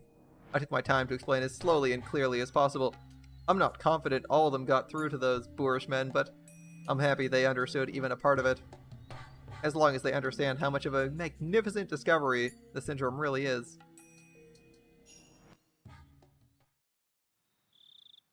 Thank you, Major. I see. We'd like to discuss this amongst ourselves. Could you please excuse yourself? Yes. Thank you. Obviously, they can't discuss in front of me. I left all the documents with them. All I could do now is hope they viewed them favorably. I left the room and closed the sliding door. The next room is a prep room, so I was to head there. But I stopped. I shouldn't have done it, but I tried to listen in through the sliding door. Well, I don't know what to say. I feel sorry for everyone on the previous board of directors. I know how you feel. Koizumi pushed this so strongly. I met him once before when he became founding director of X Pharmaceuticals. He seemed like an intelligent person to me. I guess you just can't win against age. Makes you realize how important it is for people to know when to pull out. But it is a fact this very rare disease called the syndrome really exists. Not everything's a delusion. Or here they already succeeded in identifying the disease and developing a treatment? Isn't that enough? Modern Japan, we have to be careful with things that might make neighboring countries nervous, and military-related issues are the most sensitive. At the very least, we gotta erase the fact that research for military purposes gone on for the last few years immediately. That's separate from simply discontinuing the research then? Yes, even if we stop it, the fact this syndrome was being researched to create a bioweapon remains. We should hide that no matter for what purpose the research ends up being used for. If possible, it'd be best if the syndrome just disappeared. If the disease remains, then sooner or later someone will become curious and dig up the hole we filled. I think we should follow the decision of the board, and as soon as they eradicate the disease, we should have them destroy all evidence of their work before disbanding. I guess it's for the best. It's not even a matter of a Nobel Prize, it's just useless for post-war Japan. Besides, this disease existed for hundreds of years, right? And we've made it this far without problems. From the start, I thought this amounted to little more than just poking in the bushes. Me too, I don't doubt the existence of the syndrome, but Takano, who discovered it's exaggerating more than a little, had quite a unique interpretation of things. First of all, I never heard of a parasite capable of controlling others' thoughts. It's just too much. If we tried explaining religions with this, then what? Buddha, Christ, and all those people would be queen carriers? If we tried exposing something like this, we'd be attacked by every nation on the planet. Religion is pretty scary nowadays. If there's parasites that live in animal brains, I guess we can say there are parasites that live in people too. But for them to control thought? Oh boy. That's a bit unique, you know? As I peeked through the gap, I became trapped in an unbelievable sense of deja vu. This is my first time experiencing it, but it doesn't feel that way. It's exactly the same as when your uncle was here, when your grandfather was here. I don't know why, but the memory is so sad and so painful. What? Why tears? Before I realized it, I saw a nostalgic carpeted room on the other side of the sliding door instead of a room covered in tatami mats. The room is filled with the smell of dust mixed with the smell of some evaporated medicine, but it's very soothing to me just the same. And there is my grandfather. His article he poured his heart into, made a mockery of, yet he's not allowed to cry. It's not a delusion. I mean, this just means you get your funding from elsewhere, like anyone who's not a religious nutjob, or anyone who hates religion. Come on, be more creative, Takano. The government isn't the only person who could possibly fund your research, if your research actually has the properties you think it does. Within the documents I left, there are a lot of references to the article my grandfather wrote. I'm not surprised for my grandfather to be standing right there explaining it to them himself. Together with my tears from seeing the sight of my beloved grandfather, I watched them insult and belittle his masterpiece. I've seen this sight before, and the sight should have ended there. Why does it repeat before my very eyes? I can only stare blankly through the door at this strange world where reality and illusion overlap. Major's a little strange, and Koizumi believed in something as ridiculous as this is a little strange too, but the strangest one is the person who wrote this article in the first place. It blends together expectations, delusions. It looks more like fiction than a thesis. I mean, that's true. I think Takano's a bit of a dumbass, considering her grandfather, who had literally no evidence that all religion in the world and all human behavior was controlled by parasites, actively believes it, which is quite the expectation if you think about it. He has no way to validate that, but he's like, I found a parasite that he predicted. Okay. He predicted the existence of a parasite that could manipulate human behavior to make them more aggressive. And in conclusion, so like, let's think of this. He sees people from a region behaving erratically and predicts the exist from that. So people from Hinamizawa behave erratically when put under stress. Conclusion. There exist brain parasites that control human aggression. Further conclusion. Since there exist parasites that could increase aggression or paranoia, all parasites are responsible for all religion, all belief, and all ideology on the planet. B does not follow from A, does not follow, like, C does not follow from B. These are ridiculous leaps of logic, and Takano is too stupid to understand that how absurd that is. The conclusion is bad. You shouldn't project that as a conclusion. That's like saying, don't all people act unusual when under stress? Yes, people do act unusual, but I mean, it's still unreasonable to say, well, you know, based on my sample size of 5 people from Hinamizawa that fought in World War II, since 4 of them under stress, you know, went like berserk, possibly, maybe, I don't know. I think they're all influenced by a parasite is like a bit of a stretch in the first place. It's a stretch in the first place to say that without any hard evidence. At least they've proven the disease exists, but they can't prove that religion and ideology are also parasites. Because they have no evidence for that. They don't have any evidence for people believing in Jesus because of a parasite. They're just making that claim randomly because this disease makes people tear out their own makes people like paranoid and tear out their own throats. It makes you insanely paranoid and like makes you tear your own throat, but that's not a good reason to say that everything else is there, right? Like, it's a little bit uncomfortable and gross, but the logic isn't quite there to say that these are true. You have to have some evidence to prove something like this, and you should never pitch that to someone, right? Like I get that sometimes, you know, tech companies pitch to the moon, but that's because, like, people believe tech is super progressive and can basically solve all your problems. You know, when you're researching a disease, you should be like, hey, this disease can influence aggression. It could theoretically help us, you know, like, here's a better pitch. Instead of saying, I'm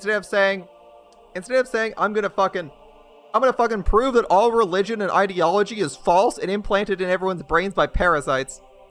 I think the better thing would be like, hey, this manipulates aggression and paranoia. We might be able to use this to better understand mental disorders.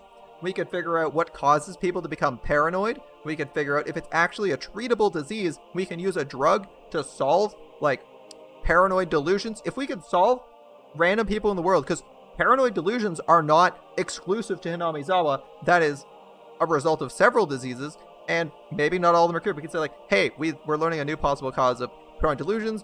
We might find a new way to cure them. We might be able to help people with mental health issues, because if we can control paranoia, we might be able to control a few other things. We'll understand more of how the brain works. Like, we can research this.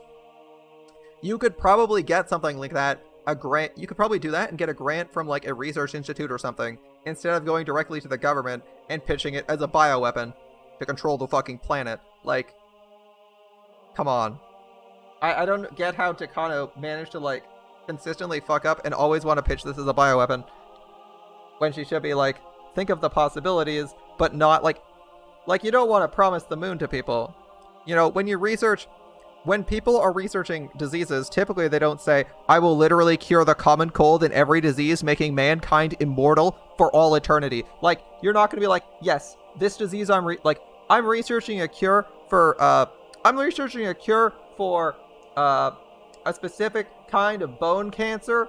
While I'm researching it, I will also be researching a cure for every other kind of cancer, the common cold, and mankind's inevitable decline as they age. Like, you don't claim to be, when you're researching cancer, you don't claim to research immortality, even if, in theory, you'd love it if you could actually make people immortal with your research. Like, I think Takano's fucking delusional. Like, Takano and her grandfather are fucking delusional about how good their research is. Even if it's true and they believe it, they shouldn't actually pitch that in their project meeting. Because you're supposed to, when you pitch a project, you don't pitch for yourself. You pitch for the people you're meeting with, right? So she says she dumbed it down, but what she should have done was change the content and highlight the parts they would care about, like how this could advance the fields of behavioral psychology. We could help with mental health issues. Like we could. You don't go like, oh yes, all religion is founded. All religion is as a result of brain parasites when you have no proof. Like that's if you have proof that is the case, maybe you can go that route. But saying we found a brain parasite that makes people paranoid, therefore religion is caused by brain parasites is like the worst logic ever. So I can see why anyone turns it down, right? Like if you told me that, I'd be like, you're fucking stupid.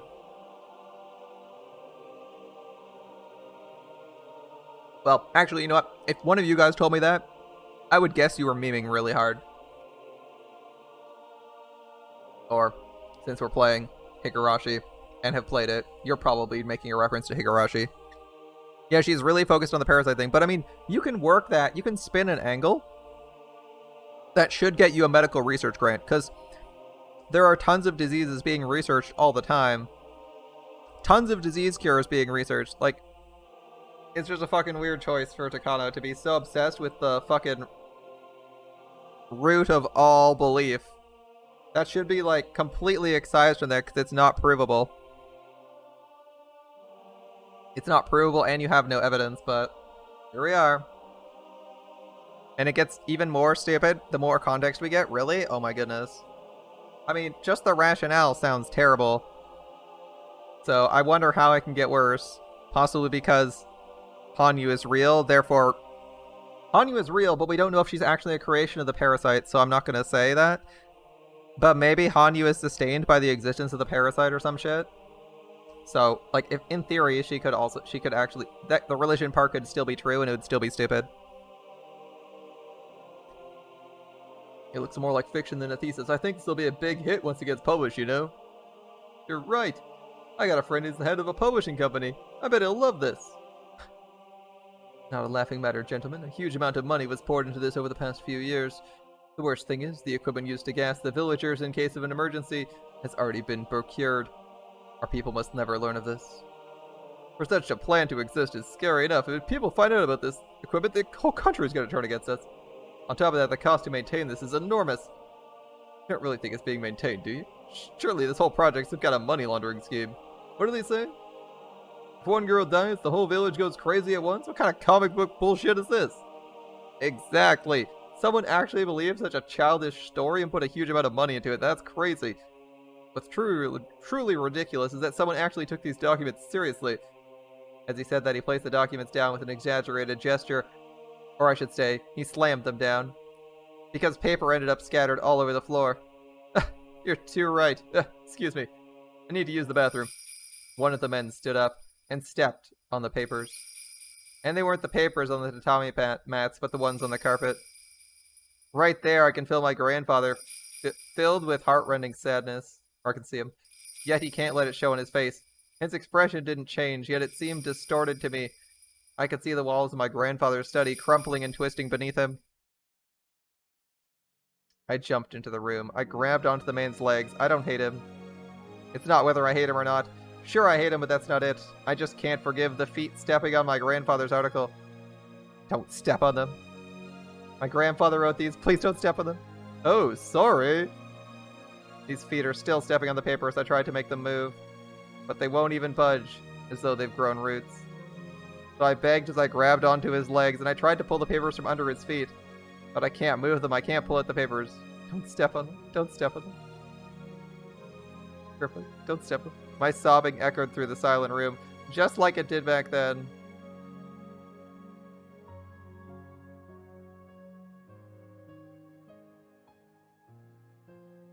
I mean, I'm perfectly willing to accept if something crazy like Hanyu being sustained by the brain parasites. But she's like hardcore focused on the delusional aspects of them make people go off of it. The parts that like nobody actually wants to read and no one wants to be true. The best thing to do would be to come with a solid fucking case for all religion being the result of parasites. But unfortunately, that's not what we're doing. The Ryugu family's moved in already. That one might be done as well. Three of you have lots to spare. I think we can do all of these in order. Left, right, and then the next page. I don't know what to do. My name's Ichiro Maibara, and I'm hopelessly lost. I came to Hinamizawa on a tour to find a lot for a vacation home. When the realtor finished explaining... Wait. Ichiro Maibara. Ichiro Maibara. Okay. So, this is Keiichi's dad. Was looking for a vacation home. Interesting. When the realtor finished explaining details, he told us to take a walk until departure time. Such beautiful scenery and fresh air. I let my senses guide me and, here I am. It's Keiichi's dad. Where am I? I still have a little time before departure, but I'm completely lost. It's basically the middle of nowhere, but people actually do live here. If I keep walking, I should run into someone and be able to ask for directions. Oh, don't worry. The only thing I need to keep in mind is the departure time for the bullet train. But the more time passes, the more I start to think I'm being too optimistic about running into someone. Because I can't find anyone at all. Maybe I'm walking further away from where people are at, in which case I'm in serious trouble. So upon hearing someone's voice, I immediately felt relieved. It sounds like little girls are playing nearby. If it's a place where little kids can play, it must be a safe village. I followed the voices. Upon rounding the wild pampas grass, I see a beautiful field. Two girls are playing there. They're dancing in the field filled with blooming wildflowers. What I'm seeing is more beautiful than all the great works of art I've ever seen put together. Well, maybe I'm exaggerating. It looks holier than any religious painting, though. Why is it that seeing innocent girls dance around like this makes people feel this way? It's probably because we're sinners. You can't live with pleasure and glory alone. We sin even as we live. Keiichi's dad, remember? Draws adult dojins. That's why we feel awed by the sight of innocence. It reminds us of the time when we were pure. We grow up naturally, and we lose innocence as we do, and we admire and adore the children who symbolize that which we've lost. Me? There's this suspicious person who's mumbling some weird stuff over there. Rika, that's not a suspicious person. Sorry. I'm not suspicious. Wait. Does Hanyu have a proper line now? Hold up. Let's see. We've been looking for one of these.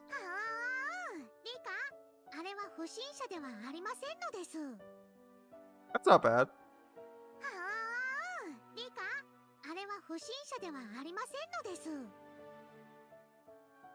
Is that a good owl? It seems alright. Oh yeah, I don't need to save here. I guess I could save. We're still on connecting fragments, but I'll save this extra spot here in the event I need to go back and save it. Keiichi's dad, in short, is a bit of a lolicon. I'm sorry, not suspicious. You've been staring at my leg, my chest and legs. What? Whoa, whoa, whoa, whoa, whoa. Whoa, I didn't even read that line. I was too concerned with getting the new Hanyu dialogue. He's staring at Hanyu or Rika. I don't know which one's worse. It was Rika! It was Rika! It was Rika. She knows what he's looking at. There's a better later. Okay. Got it. No, I'm not. Don't turn me in. I really wasn't staring. I was using this mirror to fix my hair. I don't know what you're talking about, but it sure sounds interesting. Like father, like son. The girls teased me for a while, and then they got tired of doing that. They went back to dancing around. Realizing whatever I said would backfire, I decided to leave them alone and sat down to watch them play. I wonder how old they are. They seem rather young, but maybe they'd be close to Keiichi's age? If he moved here, Keiichi might meet them at school. If he would see them at school, then they were girls that lived here. If all the children in Hinamizawa are like them, then even if living a rural life may have some challenges, there's a good reason for us to move here.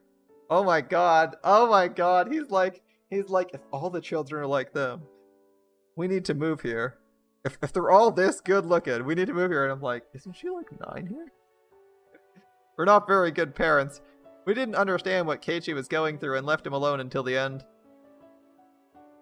According to the parenting book I bought, the first few problems are calls for help. It doesn't matter what the action itself is, but the fact that those actions are occurring is a primitive appeal from the child seeking communication. Humans can speak, and that's one of the reasons why we don't notice such signs. We can only hear words through our ears, and we can't sense signs coming from our son's heart. Keiichi probably thinks it's all his fault. Of course, he's not absent of blame. Humans aren't dogs or cats. We should know what's right and what's wrong. Only oh, your parents woke you up from your nap? That sucks, dude. I hate when other people wake you up. Although living by myself now, I have the problem of the temperature sometimes waking me up in the mornings in summer. Yeah, the FBI probably have Keiichi's dad on a watch list, but he's in Japan, so they probably aren't watching too closely. It's our fault too, as his parents, to let him think he had to go that far for us to be able to understand him. It's really pathetic and disappointing of us. If we understood him and hadn't cornered him, Keiichi would have done that. Though the incidents weren't only Keiichi's fault. Everyone in the family was to blame. I want to explain that to him, but he's too young and hot-headed to understand. Right now, the guilt he's feeling is basically crushing him under its weight. He doesn't even have the will to live. And my wife is the same. She's blaming herself for forcing him to study for better grades. She thinks that's why the incidents took place, and I'm no different. I blame myself for not being involved in his education, and I think that's why the incidents took place. The cross will be forever on our shoulders, even after that injured child accepts our apologies. Bear in mind, this person will fully recover. Yet our cold society would tell us to die under the weight of that cross. Even so, we have to live. We got to accept our sins and carry our burdens on our shoulders. And I'd like to point out that he's actually seen Hanyu, but hasn't commented, and Rika hasn't seemed to have noticed that he actually sees Hanyu. Kind of weird, right? Maybe we can start a new life here in the village. I thought about all that as I watched the girls dance. Keiichi needs friends like them. Friends like those girls will offer him so much more than the friends who only talk about cram schools and exam results. The girls play near a sign that doesn't fit it into this open field. It's a sign about lots for sale, and the name of the realtor who brought me here for the tour is written on it. Does that mean we can live even in this beautiful area if we want to? One of the girls spoke as if reading my mind. This is a wonderful village. You'll find lots of things you don't have in a big city. That's right, I think so too. I think so too. I think you'll bring some things from the city to this village that we don't have. You have anything? Sure you do. Oh wait, I didn't check that one. She sounds happy there. She sounds happy there, hold up. Is that the better one? Hanyu's supposed to be in casual clothes and not a shrine one there? Oh yeah? Oh yeah? Oh yeah? We got all 3 sprite sets here. All 3 sprite sets disappear. Okay, the better ow. Alright, what? I'm impressed you remember the locations of those. I'll save that. Hanyu looks way older here. Not gonna lie, Hanyu looks way older here. Okay, in this sprite she looks older. In this sprite she looks about the same age.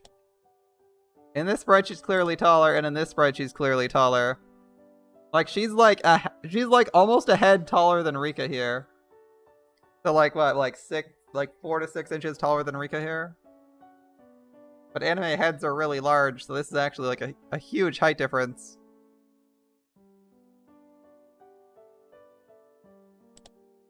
Anyway, we've lived in this village for hundreds of years, just like this. Oh, right. Forgot I did that for the ow. We've lived in this village for hundreds of years like this. Nobody comes to visit and nothing happens. And so, nothing ever changes. Isn't that what's good about this place? Didn't you come here because you want to change something? You're right about that. You want new people to come here too. Okay, shouldn't Rika be surprised that Hanyu can actually interact with Keiichi's dad, and he's responding to her statements? Like breaking the dam that keeps the swamp water from flowing in. Water's purified by moving. If it stays motionless, it's just a swamp. In fact, this village used to be named after a swamp until the Meiji era. The name was changed to Hinamizawa. The water in a swamp stagnates because it doesn't flow. But the water in a stream stays fresh. Besides, you're all the ones that teach us that. Dams can be broken or should be broken. Are they playing riddles with me? I have no idea what they're trying to say, but there's one thing I know. The villagers are waiting for new people to come here, and they want to build a future with these newcomers. I looked at the sign behind the girls one more time, so I'd remember this place. I've already decided. I'll be waiting for you to move here. My bar. Oh. There you are, sir. How'd you get this far out? A raspy voice from the distance ended this innocent moment. It's the realtor. I guess he's been looking for me since I didn't return. Oh, sorry about that, I got lost. I apologized while scratching my head. I turned around to look for the girls, but they weren't there anymore. You want me to read Hanyu's backstory? It's not included in the main VN. I'd consider it. Consider it at some point. It's on the table. After all, this is quite enjoyable in the first place. Reading the story at any rate. Let's see. These have both happened. It's a side arc. We'll see about that. We'll see about finding it. I'll see about finding it in the first place. This is the school? Yeesh, this really is the sticks. Keiichi, don't say stuff like that. The people in this area love coming here. That was my first impression of Hinamizawa's branch school. No matter how I look at it, it doesn't look like a school at all. It even has a sign that says Hinamizawa Forestry Service. You're right. We're borrowing the building from the Forestry Service, said the man they called the principal as he laughed heartily. Although it doesn't look like it, it is in fact a school. The rules may be a little different from the one you went to previously, though. Are you okay with that? Yes. I heard all the grades are put in the same classroom at this school. I didn't believe it, but I think it really is true. They're all younger than I am, so I guess it'll be like kindergarten. Though it'll be interesting compared to my previous school where everyone looked the same. You transfer here, you'll be the oldest boy in class. You'll have to be a good role model for the younger students. The younger students have the tendency to copy bad habits from the older ones. I'll be keeping my eye on you, so make sure you're aware of that, okay? Alright, we gotta be a good example for the little kiddies. I understand. I'll do my best. Keiichi. What she means is the textbooks aren't the only things you learn from. As a member of the class and as an older student, you have to be a good example. I know that already. After that, Chie-sensei brought us to an empty classroom and showed me where my desk would be. Since we're all still growing, I was sure our sizes would be very different.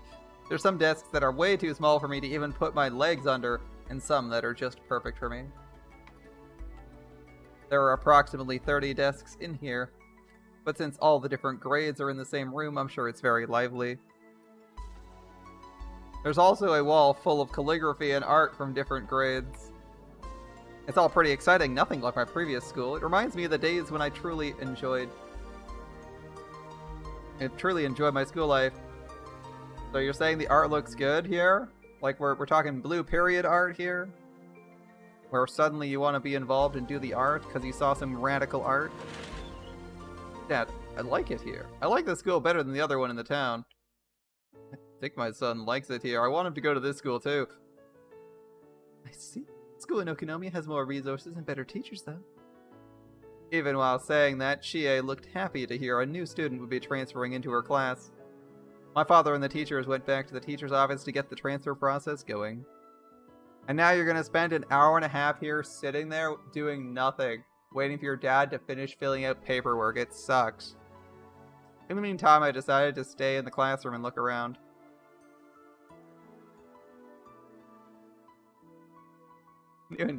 He says he didn't notice the leash. But it is some good artwork. It is some good artwork. People happy indeed. I didn't care about the move. I lost the will to live because of what I did. I didn't have any willpower and I couldn't even get out of bed, so when my parents told me about the move, I thought that wouldn't change anything. Until you realized. Yeah, after the move, something did change. I want to restart my life. I want to restart my life and become someone I've always wanted to be. And here, in Hinamizawa, and at this school, well, I can do that.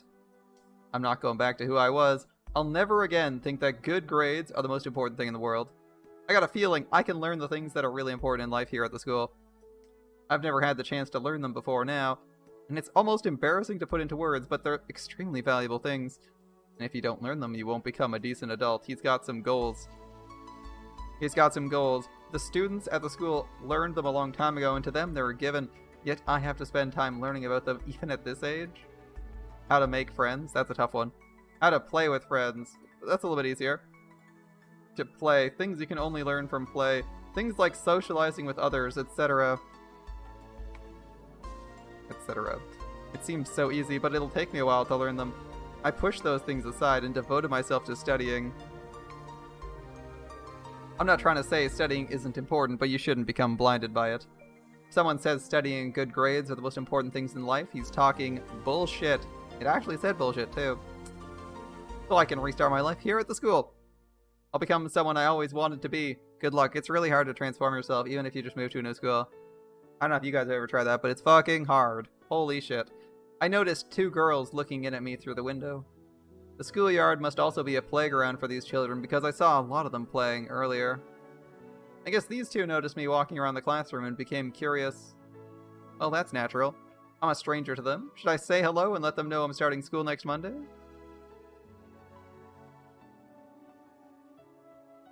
Who's the worst to best visual novel main character? Keiichi's okay, actually. Keiichi's okay. He doesn't bitch out of too much stuff, which is kind of nice.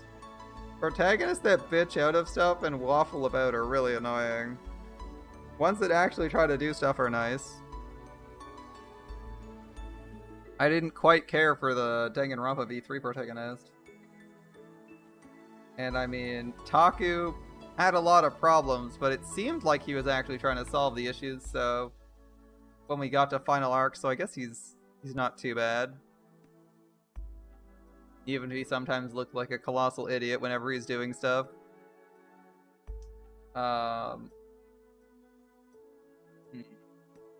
Shiro's headstrong, but a bit of a dumbass? And also has like really weird opinions on stuff. I don't know, he's not too bad. He's doing alright for a visual novel protagonist, honestly.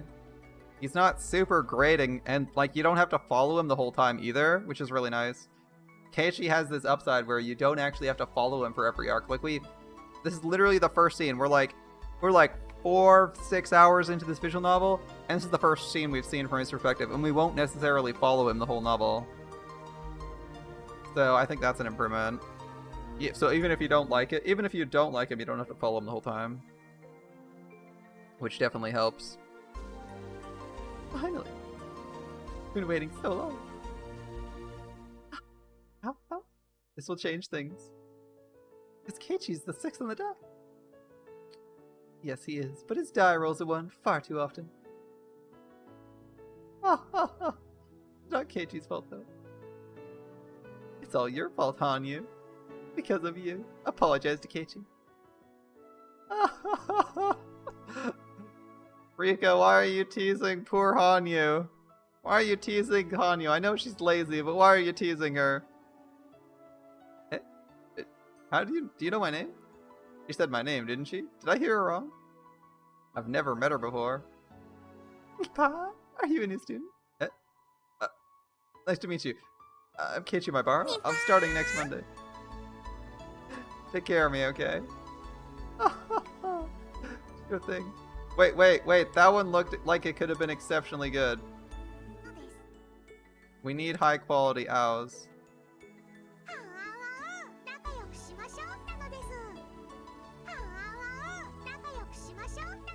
That might be one too.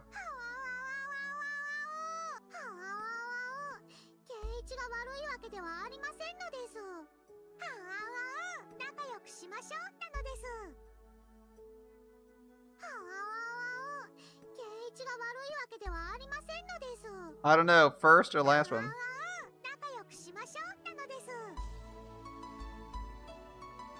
That last one seems pretty good. I think we're taking that one. Hold up. I gotta save this. Important scenes for later.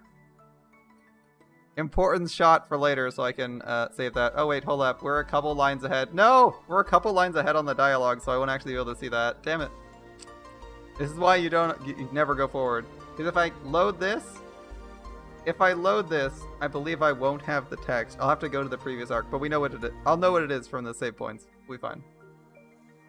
Because we'll know what shard to go into. Alright. A message for me from the Shrine Maiden of the Feride Shrine.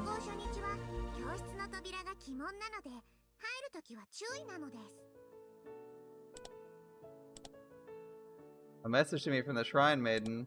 On your first day, be careful when you come through the door to the classroom. Also, there'll be a thumbtack on the back of your chair. There'll be a toy frog in your desk, too. Even with this morning, you fall for it again and again. Your Monday's gonna be disastrous. Poor Keiichi. He's gonna get wrecked. She says, even with this warning, you're gonna fall for it every time. That's why it's fun. Why don't you try overcoming that fate sometime? You'll be one to teach us that. In one of the many worlds, right? I'll be reminded of the prophecy made by 2 girls next Monday because of the actions of a snaggle-toothed girl. I'll realize it too late, though. But I like it here. My name is Keiichi Maibara, and this is my new beginning, and this time, I'm going to enjoy it to the fullest. I've been missing out on so much, but I'm going to learn all those things here. I'm going to absorb all of it. I'll become someone I always wanted to become. The ultimate life form? It'll take a long time. A weapon to surpass Metal Gear, perhaps? But I'll definitely do it.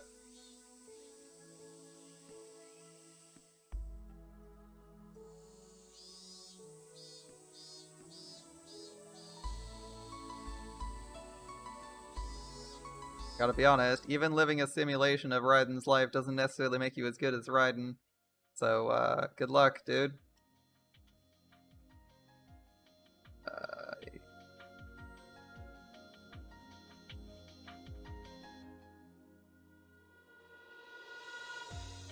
We have the sea urchin.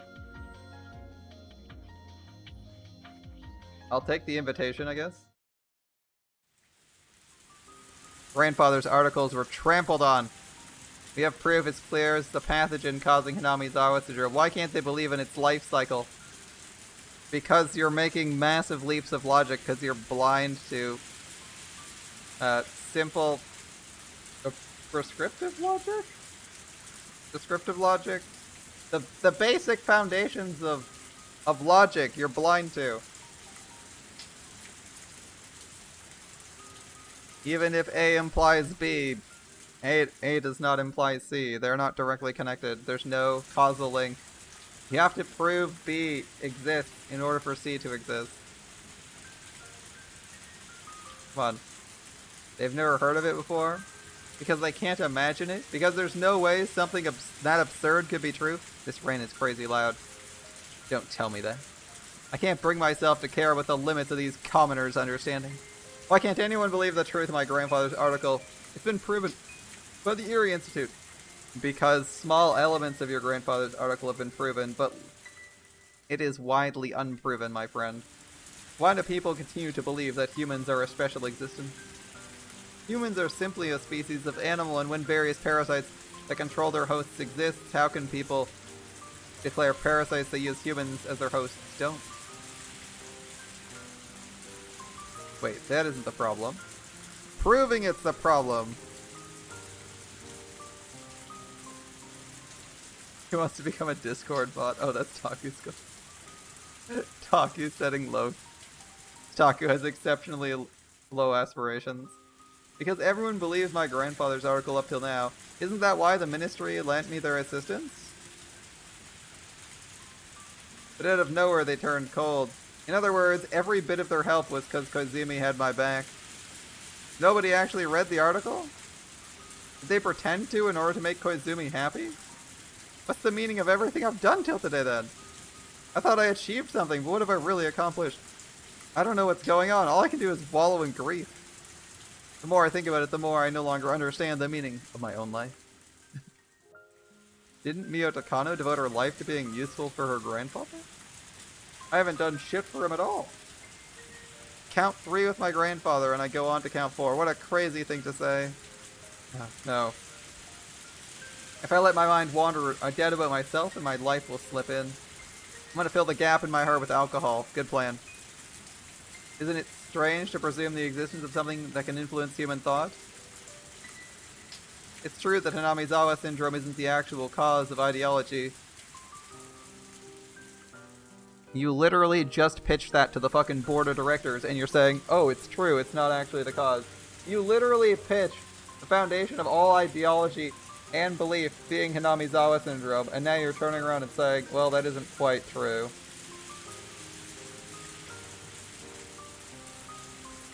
Make up your mind.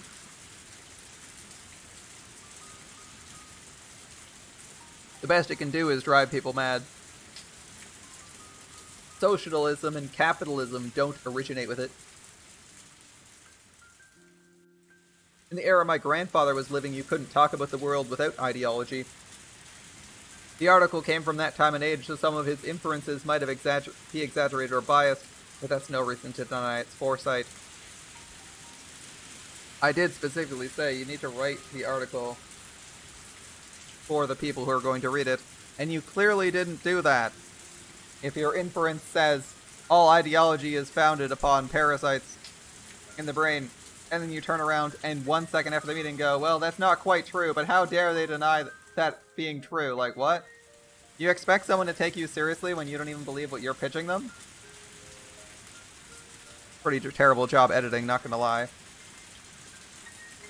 You can't simply say it's crazy and push it aside.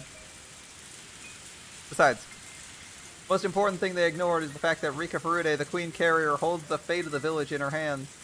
My grandfather predicted the importance and danger of the Queen Carrier since the beginning of his research on Hinamizawa syndrome, but the hypothesis of the infected community collapsing into madness if she dies is a Pandora's box that can't be proven. It can only be confirmed after Rika's death, and if she dies, it'll be too late. But there's no mistake that Rika is the Queen Carrier and a very special existence. It's clear from the experiments we've performed she has a special influence on the villagers. Her death really could trigger the collapse of the village. Too bad we aren't going to find out.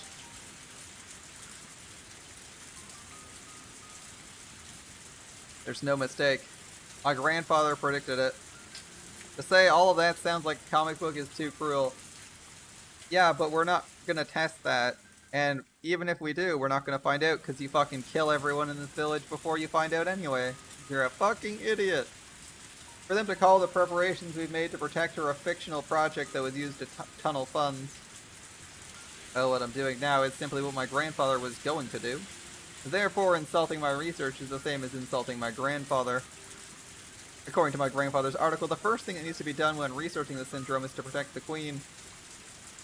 Yet they ridicule that more than anything else. The more I think about it, the more their words stick in my memory. I can almost hear their voices, and I can't stop myself from covering my ears. Takano is approaching level 5. I'm sure the members of the board of directors think I'm crazy. I was trying to petition for the Erie Institute to not be shut down, but it backfired. The members must think the syndrome is a kind of joke. I'm sure they'll push even harder now to put a stop to our research. Well, you fucked up. You thought Tomitake wasn't working for you, and it turns out, well, I guess he was. If that happens, I'd have to go back to researching as an individual, but you have all your data, so it's not a big deal. In other words, the same as what my grandfather did. There's a limit to what one person can do. It's doubtful I'd even be able to go back to researching it individually. Once the Institute's disbanded, everyone's obligated to keep it confidential until we die. I signed a contract to that extent, and I said at the start, that was not a good idea. It's not just a simple promise. If I break it, a special unit like the Mountain Dogs will come after me to ensure I keep everything confidential. And even if it doesn't happen, the Erie Institute is to eradicate the syndrome within a few years, to bury every trace of it, including the results of our research. This isn't the normal process of research and treatment. They want to pretend nothing happened to begin with. Well, that's what you asked for, so that's what you're getting. I wanted to continue to complete my grandfather's work, but what's happening now is the opposite. But why did you think it would be different? Unless they actually used your biological weapon that you were planning on inventing, you'd never have it known either. It's like you put yourself in this situation, Takano, by setting it up for weapons research instead of anything else. I'm actually helping to eliminate my grandfather's hard-earned research from this world. Yep. But that's what you asked for. A treatment's been created already. Although Erie is as passionate as I am about developing a cure, he's not interested in anything else about the research. I hate to admit it, but he has more experience and talent than I do. I'm sure he'll come up with a plan for eradicating the syndrome within 3 years, as requested by the board. That's efficient. And that board of directors will provide just enough funds to bury the syndrome. Erie will do it happily, just like when he disposed of all the research data on test medicine H170 as requested. All I can do is passively hinder them, just like they did me, while watching the syndrome get eradicated. And when everything is over, I'll finally complete an article which is destined to be destroyed. Should I kill myself with thoughts of it in my head so I can at least present the article to my grandfather? He won't be happy if I did that. On the contrary, he'll be disappointed in me for throwing in the towel. He spent half his life on a project he spent half his life on, throwing it right down the drain. He won't embrace me, I know that's for sure. I wanted to reveal the syndrome to the world. I wanted the world to acknowledge his masterpiece. I wanted to carve his name in history and promote him to a god. My grandfather waited, believing it would come, and he must be patiently waiting even after entering his eternal sleep, but I ruined it. How do people sleep when they're ash? Apparently. They can. I wanted him to become a god. I was gonna become one myself, too. And we'd be together forever. I never would have to be alone. If I become a god, he can't test me. There won't be any unhappiness. There won't be a sudden train accident. My grandfather won't go away, nor will Uncle Koizumi. I'll never have to go back to being alone. But I'm alone and have no allies. I was just dancing in ecstasy on a stage without anyone watching. I only just realized there was no applause, only ridicule. No doubt it's doubtful there was actually anyone in the audience to begin with. My parents died, my grandfather died, Koizumi died. 3 times God toyed with me. I thought I overcame each of those trials with my own strength, but I didn't. I was protected by a new guardian each time, and this time, I have no guardians left to protect me. When I first arrived in Hinamizawa, I had every intention of challenging God and kicking him off his throne. But now, forget challenging God, I'm a loser being played with. I suddenly can't find it within myself to care about anything, because if I cared, I'd be swallowed by sadness. Soaking my heart in alcohol is all I can do to forget everything. A luxurious black car abruptly stopped next to me. I sobered up immediately, as cars like that remind me of the time I was captured after escaping the orphanage. Suspicious-looking men in black suits and sunglasses got out from the car, and I realized it instantly. They must have been sent by one of my clients. Being involved in the development of a bioweapon, being the main person responsible for it, and on top of that being mentally unstable, they obviously don't want me walking around freely. They're going to abduct me, seal me in concrete, and erase my existence. Or so I thought. I expected them to grab me and shove me into the car, but surprisingly they bowed deeply to me instead. Are you the Vice Administrator of the Erie Institute, Major Mio Takano? Normally, yes. I'm just a drunk loser at the moment, though. There's someone who'd like to meet you. Could you please come along with us? If I refuse, you'll take me anyway, right? I'll be killed anyway, well. I can't make my grandfather's wish come true even if I live. Cynical thoughts like that ran through my head, and then the person in the backseat said, "We won't force you, but I'm sure we can help." I've never met this young woman before. She must be around my age. She knows about the Institute, so she must be somehow connected to my clients. She's too young to be one herself. I bet a client who doesn't want to expose himself sent her. Even if I live, I can't make my grandfather a god. And I can't be a god myself either. Who cares about where a loser like me gets killed, right? I made up my mind and got into the back seat. This rain is still very loud. And as soon as I got in, the luxurious car smoothly took off. I'm just gonna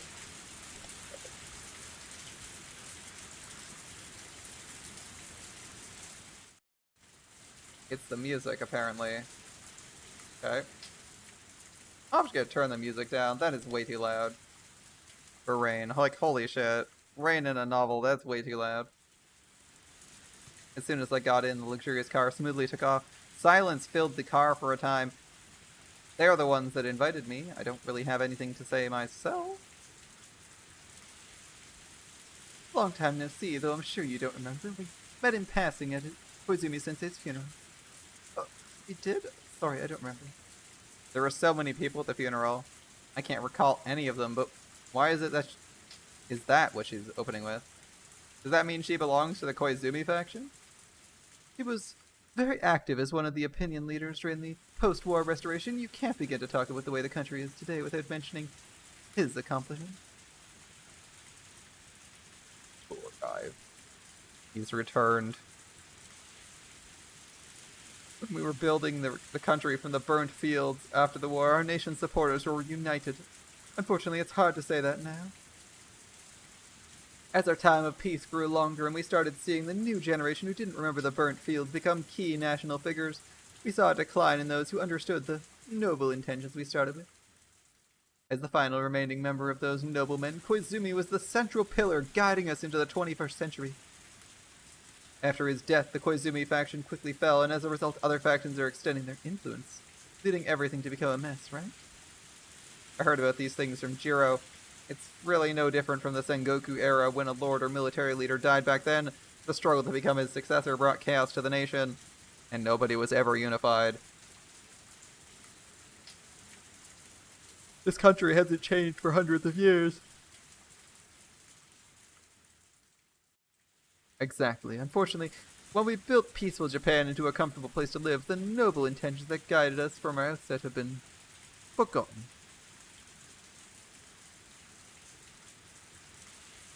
Right now, the various factions are fighting in Tokyo over the seat left behind by Koizumi. If him and the other deceased servicemen ever found about this, they'd be so disappointed. And what does that have to do with me? Aren't you the biggest victim in all this? I think you've had enough experiences with sudden shifts in the wind, haven't you? Best of luck, my dude. It's true our research began because of his support, and the pressure we faced under the faction has been tempestuous. Anti-Koizumi faction has been tempestuous and cold. They are actively hating on you. Maybe for them, every project Koizumi left behind is an eyesore, regardless of what project it is. In other words, that means they simply rejected the research itself, doesn't it? Come to think of it, something like that happened to my grandfather, too. Politics are wonderful, aren't they? Back then, Koizumi brought authorities from various fields to see him. They talked down to him despite the praise they'd given earlier. Koizumi told me that the masterminds were responsible for that. It's not too much of a stretch to say your research into the syndrome is the #1 leader in terms of funding, organization, and so forth in terms of projects within Alphabet. Therefore, it's been made a scapegoat by those who want to monopolize the interests of the project. A scapegoat? What I mean is your research into the syndrome isn't what they rejected. What's important to them isn't the content, but the faction leading it. I wanted to tell you that today. In the end, I'm just a sacrificial goat for everyone to see, huh? Well, doesn't matter what I research, the only thing they care about is that we belong to the Koizumis. Right. The Koizumi is... The faction in control is like the direction of the wind. Sometimes it's a tailwind, and sometimes a headwind. Unfortunately, once the direction changes, it's not easy to turn it back around. You're saying it won't be easy to bring my hostile clients back? Correct. Alphabet's been taken over completely, all the directors have been replaced, and they're only interested in fulfilling their own desires. From the beginning, they had no intention of listening to your explanation. I grasped my knees, remembering that humiliating day. We're back where we were 5 minutes ago, where people are just like, I hate everything this person makes, regardless of what it is. How did anything get done in Japan, I swear to God? This is like sitting there and watching... This is like sitting there and seeing what the Republicans' brilliant plans for America are, and realizing all they want to do is tear stuff down, but they don't have any constructive or creative plans of their own.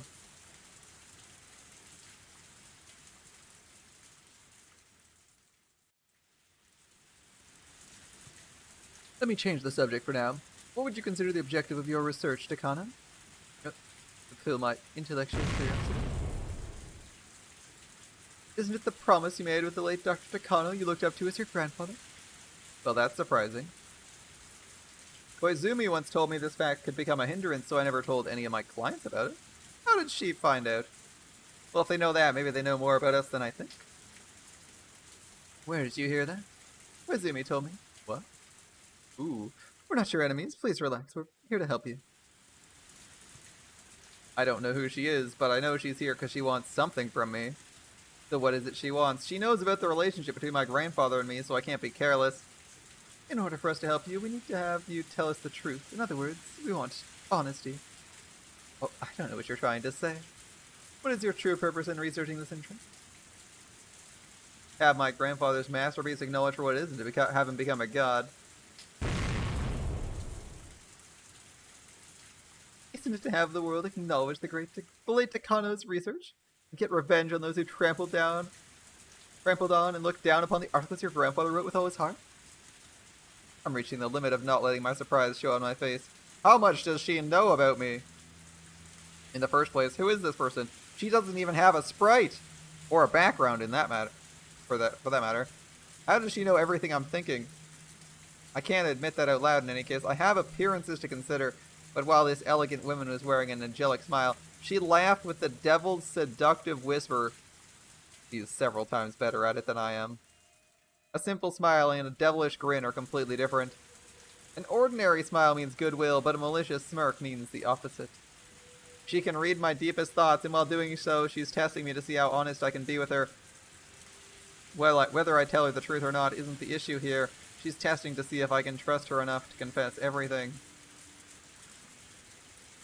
I've completely misunderstood. Please forgive me. We'll take you to the nearest train station. That'd be Gogura, wouldn't it? Well. On the other hand, if what I'm saying is somewhere close to what you're feeling, I think we can help each other. What do you think, Mio Takano-san? I can't say anything in reply. I think remaining silent might be an answer. I want to hear what she wants from me. I've always phrased my objective as some vague idea of turning my grandfather into a god, but she's taught me what my true objective is. I want revenge for my grandfather's suffering. I want those people to fight over the right to read the article they once trampled on and mocked. I want them to believe, worship every word my grandfather left behind. That's my true objective. And this woman stated out loud that which I've only whispered in myself. She asked me if she was correct. Is she an angel? Or a devil? If I'm human, is she an existence beyond me? Your misfortune is that you didn't understand your true objective. That's why you couldn't achieve anything. You set an abstract goal like uncovering the mysteries of Hinamizawa syndrome, which could never be achieved, so you couldn't help but question the meaning of your own life. Weird Abby Summerwave. Did worse case in wave 1 and 3, but 2 was a bit better than expected. Well, that's Summer Abbey for you. Potato damage. That's wrong. Your actual objective, your earnest dream isn't so abstract. Can you imagine? Just think of this. The true leaders of this nation read your grandfather's article, and while shocked at its contents, they believe all of it without a hint of doubt. These people humbly read the article with footprints on its back. They express their respect at the insightfulness of its research, and tremble in fear at the implications. What say you? Are you able to imagine it? This is my first time envisioning something like it, and yet it's been my dream all along. Your grandfather's the one who named it Hinamizawa syndrome, yes? And that name will echo in every corner of this nation for all eternity. Carved into eternity for all time. Indeed, your grandfather's masterpiece will be remembered forever. Isn't that the dream you devote your life to realizing? My grandfather's masterpiece, remembered forever. Remembered forever. And yet those pigs who couldn't understand turned your dream into a sacrifice, simply because of the factional conflict of interest. They're even trying to trample it into the ground. Just like how they kept trampling on your grandfather's article. See? See?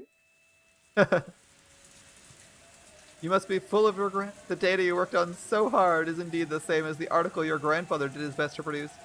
You can't forgive those who laughed at it. You can't forgive those pigs who ridiculed his masterpiece, aren't I right? I know I am. But you didn't think about that. Because you're so kind as to not know how to condemn people, see? See? An indescribable emotion fills me, making me feel like I'm suffocating. The sensation of being cautious and calm, of trust and mistrust blend together. My heart beats fast and my fingertips shake. Why am I at peace? Because you feel the opportunity to realize your goal is at hand? Is it because she reminded you of your true dream that I couldn't express with my own words until now? Is it because she made me aware of the anger within myself? Because your time is coming soon? Why am I hesitant? Is it because she reminded me of things I never told anyone till now? Of things I've never even told myself? Mio, if what I'm saying isn't wrong, but is in fact completely true, I know I can help you with both your dream and your revenge. What's the matter? You feeling alright? If that's the case, I shouldn't keep you. We'll take you to the nearest station. No. No. A small noise leaked pathetically out of my mouth.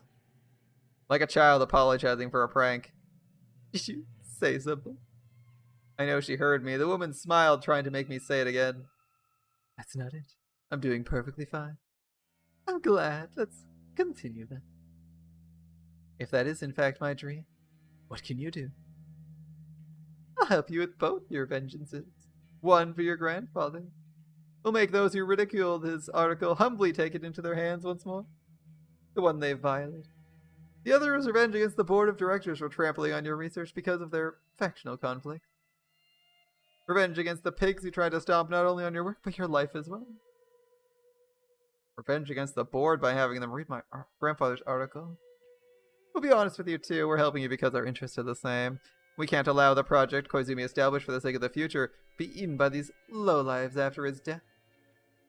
If we had more power, we wouldn't allow that scum to become involved at all. However, the wind started blowing in a different direction, and the project can no longer express Koizumi Sensei's ideals.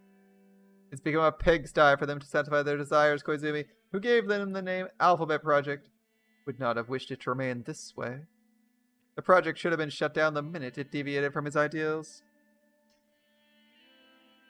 So you're trying to make the sacrificial sheep of the conflict into a wolf, are you? If you choose to keep your grandfather's article hidden in your heart, I won't force you. No, I won't let that happen. I don't mind falling to the ground myself, but at least my grandfather, his article. Don't you want to make it? The article that represents you and your grandfather's lives into something that will last forever. It's your dream, isn't it? My reason to live, my dream, will give you a chance to make it come true. On the night I decided I was a loser in life and drowned myself in tears and vodka after being abandoned by everything, I met someone who could be an angel or a devil, and was probably a devil, let's be honest. Is this divine salvation or the devil's seduction? She's offering you everything you want at no price. There's always a catch. It's the devil's seduction.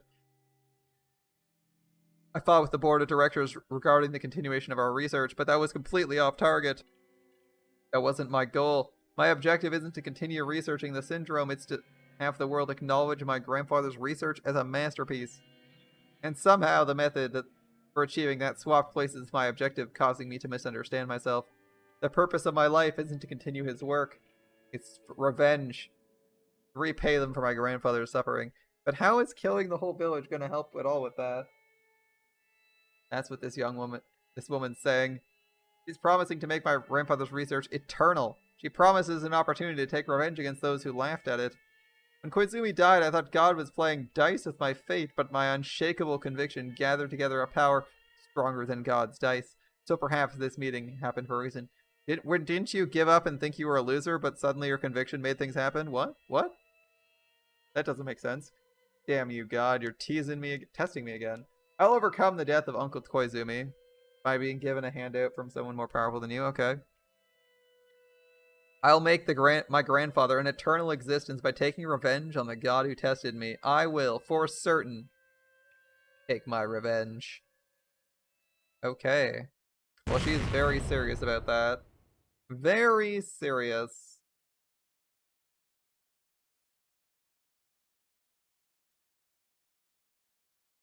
She's very serious about, whatever this plan is. And now we're looking at a beautiful black screen. I'm assuming the fragments scene is going to show up. Here we go. Revenge. So I assume we're doing 1983, and then we get Where's Onigikushi? This one? The game board must be set up. It's probably the next one. Maybe? It looks like the only one where the game board exists, so we'll see. June 83, here we go. With this, do I have all the pieces lined up for 1983?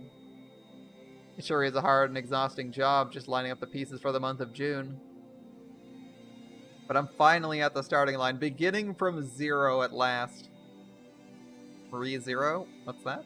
Yet seeing those colorful fragments together, I realized how many sentiments were intertwined around June 1983. I used to think the thoughts of people with no relation to me were useless. There's a lot of people contributing to your future. Although I'm surprised you never tried to touch anything Takano related. I was wrong.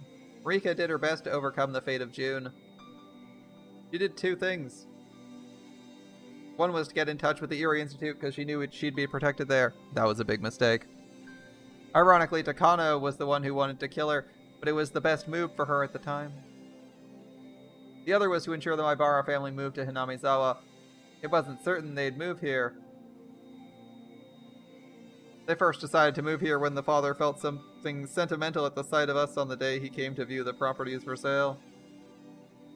Therefore, it was necessary for us to play in that field. It was the trigger for the Maibara family move.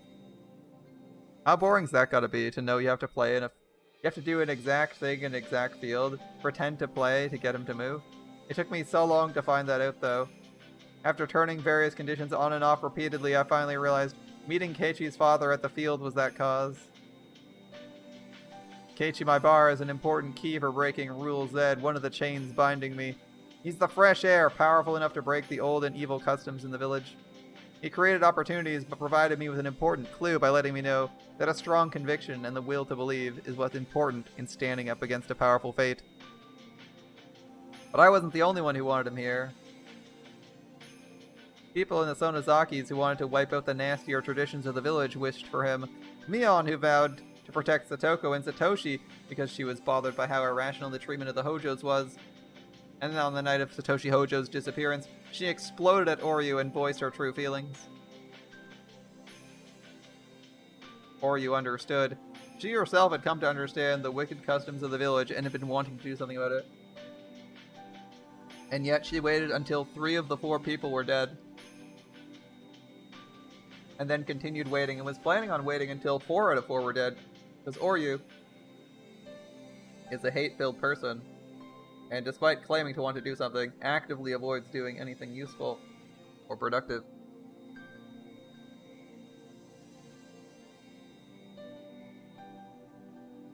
She claims she doesn't have the power to do it herself. Yeah, sure, okay. She entrusted it to the fresh air blowing in from outside. That's why the lots went on sale, and so the Maibaras could move in. Even if I danced in the field, if Oryu hadn't put the lots on sale, Keiichi wouldn't have come. Again, if Oryu hadn't caused a problem, maybe there wouldn't be a disaster to fix.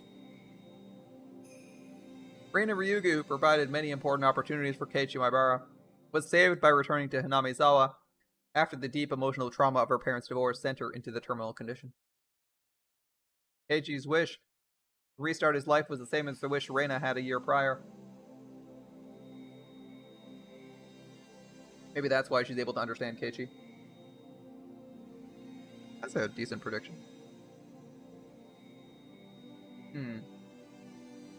Like the miracle where one can recognize moments in a certain fragment from another fragment.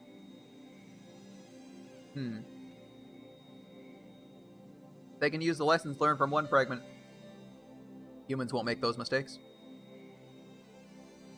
The game pieces will make their best moves, and the chance of winning this game of June 1983 will rapidly increase. In other words, Reina makes extremely important moves on this game board without realizing it. The mighty Rule Z that surrounds the Hojo siblings was eventually smashed by their actions. Of course, Satoko overcoming herself was also a big help. We should keep that fragment, that one's pretty important. Their hands only met because they reached from both sides. Keiichi and Reina are the ones who taught me that. Mion's the one who made it possible for them to move here, and she also helped them become familiar with the village. That's not all. Iri is an important piece with significant functions of his own. Feeling empathy for Satoko, he's the most influential piece on the board we call Hinamizawa Syndrome. His existence is capable of defeating Rule X. Heichi and Reina, their determination and subsequent awakening taught us it was possible to fight against Rule X, but they didn't defeat it. Defeating Rule X requires the existence of Iri, who has the strong will to discover a cure for the syndrome. I didn't know he held this many thoughts within him. I mean, I always thought he was rather absent-minded, but he is in fact an important and powerful piece. If we gather all this power, can we win against Takano? Maybe. I've seen Takano's thoughts too. Sadly, her will is strong and can't be easily broken. It's no wonder our fate in June has been so hard to shake no matter how hard we fought. The sentiments I've been turning towards it pale in comparison to how many she's brought into it. The weight of our game pieces are different because I've given up on fighting while she's been risking her life to fight on. I spent time sulking and drinking wine to escape this reality. I must be a light piece indeed. I can't win against Takano with what I have so far. I need more pieces to win. The officer Uishi once showed the possibility of becoming a strong ally. But he's under the misunderstanding that Sonozaki's caused the death of his dear friend, so until that's resolved, he won't be helpful. I don't know how to resolve that one, but I just have to believe in it and keep throwing the dice. Just like Keiichi and Reina constitute a chance to change fate, maybe Akasaka has the power to create a chance as well. Yeah, we haven't seen Akasaka do anything useful. Presumably he'll do something useful this time because last time he literally just showed up and did nothing. The curse of 1983 is tied to the curse of Hinamizawa, and a curse can't be broken by inner power alone. It takes power from outside as well. Both sides need to reach out, otherwise the hands won't meet, just like what happened with Satoko. But Akasaka has never come to our aid, and if he did, it was always too late. Too late. Far too late. If I keep throwing the dice, will his game piece eventually appear? The final rule, Rule Y, involves the mastermind using Takano as their own game pieces. To defeat them, I need a strong opponent for her, and the only one I can think of is Tomitake, or Akasaka, okay. Akasaka from the police headquarters in Tokyo. There are more pieces who would lend me their power. I need to gather them all, otherwise I can't win against Takano. The preparation of the game board's complete, but I need more pieces. It's only the beginning.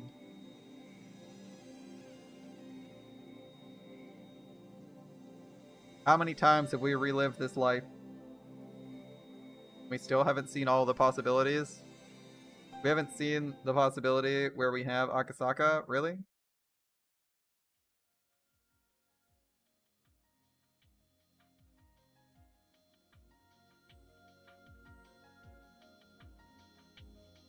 Looks like we have to do game board setup first.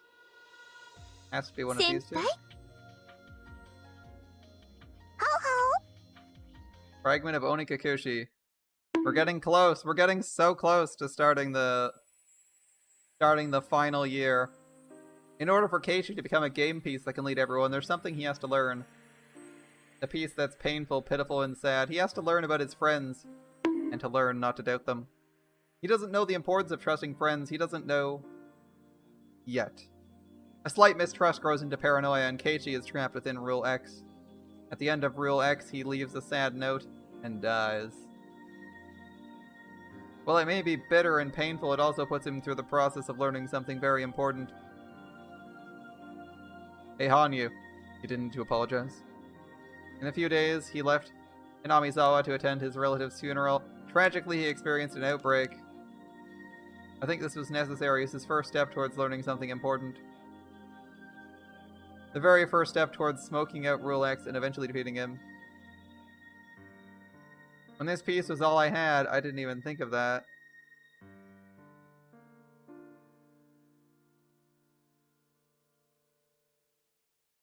Oh, that was a short arc. Is that actually the entire scene? We're gonna go fast through these if these fragments are that short.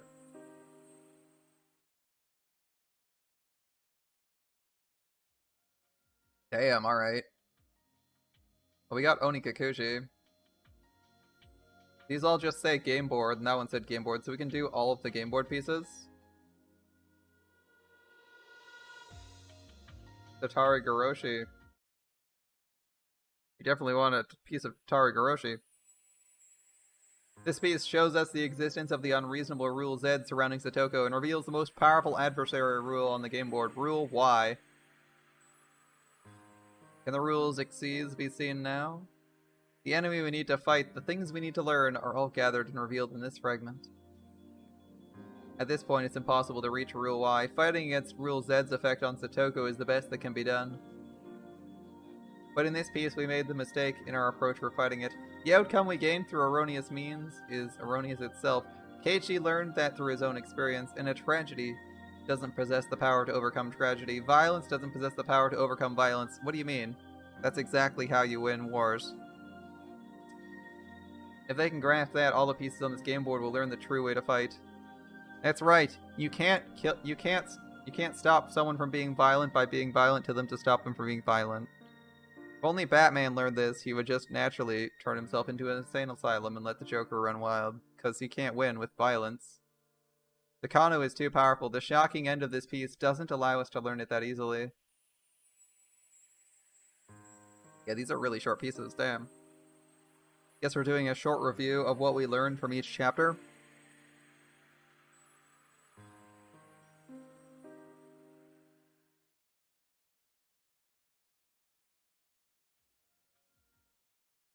Fragment of Hinamizawa. This piece is the only one that's so distorted. It's from long before 1983. Therefore, the existence of this piece has no effect in this game we're playing on the board. But is this really a useless piece? The identity of Rule Y has been exposed by now. With the backing of a mighty organization, it's powerful enough to swallow the solidarity of individuals. I almost give up on this game because of its irrational power. That's why I'm thinking, maybe there's a piece somewhere that's strong enough to fight against a formidable enemy. This is the fragment that would presumably give us What's-His-Face as an ally, but maybe not at the right time. Mamoru Akasaka works at the headquarters in Tokyo and might have the power to stand up to such a vast conspiracy. Can his power withstand Rule Y? Good luck. Just like Keiichi defeated Rule Z, will he be able to defeat Rule Y? We need everyone's strength, so Akasaka is needed. I mean, why not get him in here, try to roll for him to become a useful piece?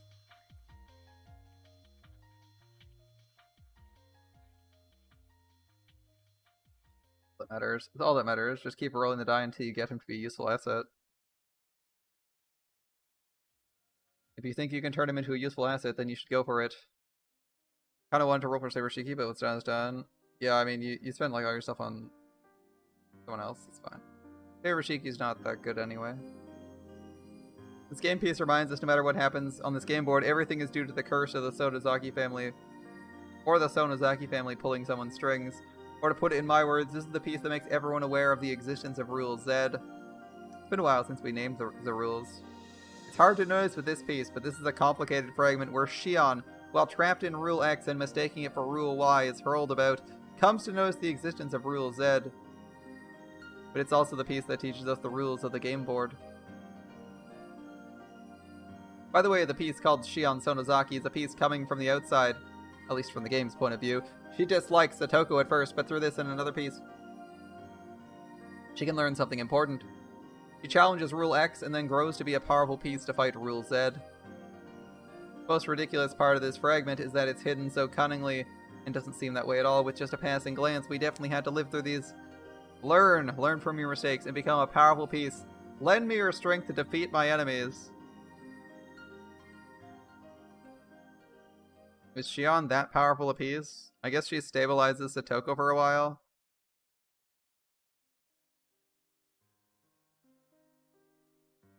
Watch you get one of the summer SSRs in like a random single.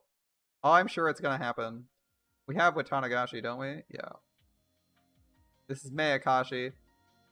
So this is the, is this the yeah, this is a fun fragment. This is the piece of Shion who goes mad after being taken in by Rule X. Yep. Sorry. With no room for sympathy, it's such a painful piece that one can only have pity. It distinctly identifies the keyhole of the padlock called Rule Z. Keiichi becomes the key to pry open this padlock, and as Mion wished for, he becomes the wind that clears out the air, filling the village. It also teaches us another lesson. Shion learns through this piece to become a strong ally for Satoko. In that way, maybe Satoko is a piece that represents the padlock for Rule Z. Unless she is saved, Rule Z cannot be defeated. And when she is saved, Rule Z can be bested. This piece indicates only that. The only thing Shion learned by gambling her life. But now I think it's important. Every time I see Satoko and Shion argue about pumpkins, I think about that. Eat your goddamn pumpkins. Eat your goddamn pumpkins. How dare you not like pumpkin pie? With whipped cream on it. Heresy. That's why this village is so fucked up.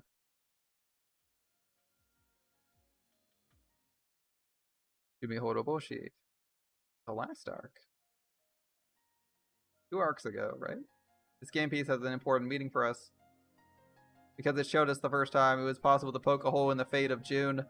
To start from the conclusion, everything is taken in by Rule Y, and at the end, all our effort is wasted. But we're challenging the great law that governs the game board, X, head on.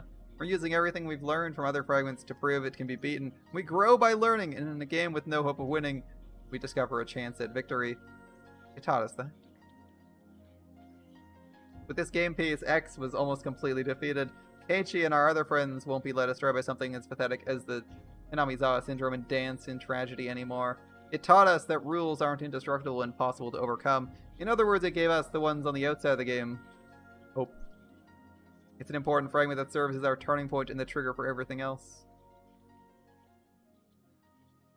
We have just a couple more fragments to go. Let's see what's up next. Got what, 2 more? 2? 3 more? We should be done this page, right? When it's done loading. It's loading. We're done this page. Mina Goroshi. Obviously we have Tatara Goroshi. Just about done this part. The game piece that uncovers the invisible Rule Y that's been pulling the strings from the beginning. Rule Y. Because the impression of that is so strong, it's easy to forget about something important. We can't forget this piece shows the path towards destroying Rule Z. Oh? While Rika lamented Rule Z as impossible, it was hardly a match for Keiichi and the others once they learned everything they needed to. They knew the correct way to fight and fought according to the rules of the game board. As a result, we win, and that fact is more valuable than anything for us. Keiichi Maibara taught me a lesson. There's no need to subject ourselves to any fate. The will to believe can defeat anything. The fate I was always subjected to was created by Mio Takano's own conviction, so what he says is correct. To defeat her, we need a stronger conviction of our own. A strong will can only be pierced by another strong will. Mio Takano has one strong will. How is one of you not able to beat her? We defeated rules X and Z and then challenged the final rule Y, but we needed more pieces. Each piece fought at its best, but the strength of our enemy's pieces, led by Mio, were just too powerful. She didn't even give us mercy. She crushed us completely and made us restart the game all over again. Although we lost, we didn't give up the resolve in our hearts, because we finally found the true culprit and found a clue for how to fight against her. We can't win with the pieces we have now. We don't have a powerful enough conviction or a strong enough will, but Hanyu and I will keep trying. We'll roll our die repeatedly, look for the greatest results, collect pieces, and try again. With a will stronger than Takano. Didn't you think of giving up several times before you got to this point? Maybe a little. But you made it because you believed in me and followed me here. We're almost there. We can do it. Let's create the final piece. The ultimate piece. And we won't need anything else. The last piece of all. This better be the biggest piece we've ever seen. Let's collect the pieces. Come on. Collect those miracles. Give me your hopes, dreams, and desires to me. Refashioning a spirit bomb here? What it sounded like.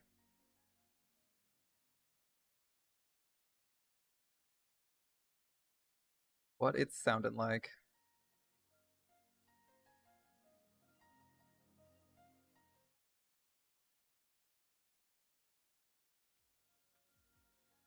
And a broken piece, because I accidentally clicked it.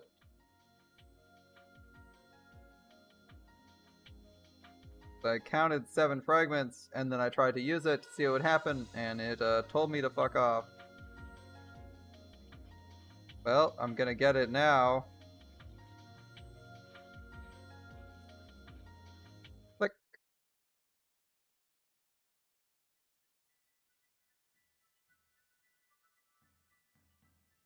After collecting miracles from all 7 fragments, I finally got a hold of this one.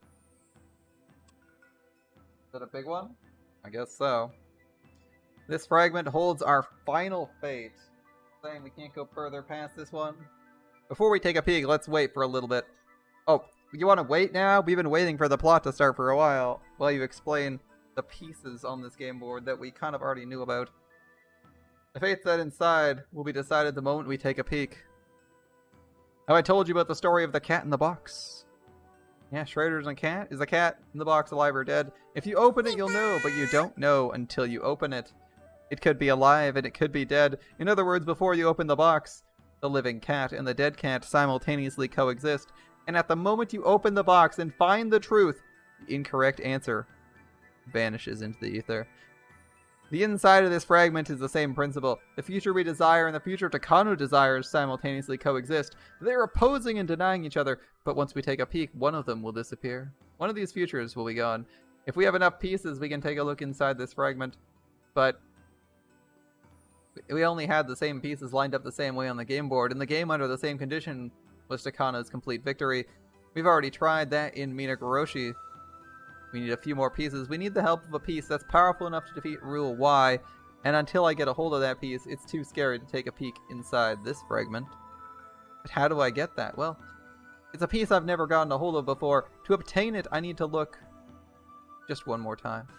I need one more miracle to obtain that piece. Well, I'm out of fragments, so I'm in trouble. I'm out of fragments. That's not good.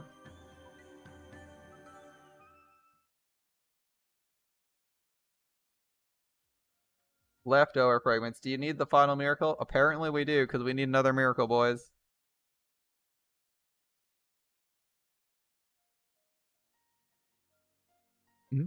What's this?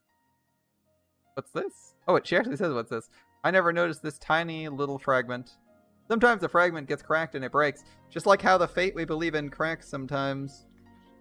A damaged fate is no longer the same fate it was, and which fate does this belong to? I picked up the fragment and tried to match it with the fragments I have in my hand. And the last fragment I picked up was the Hinamizawa fragment. This fragment was distorted from the beginning, and look! See? This tiny piece fits perfectly. And with this tiny fragment, how will the world change? What kind of miracle is going to occur now?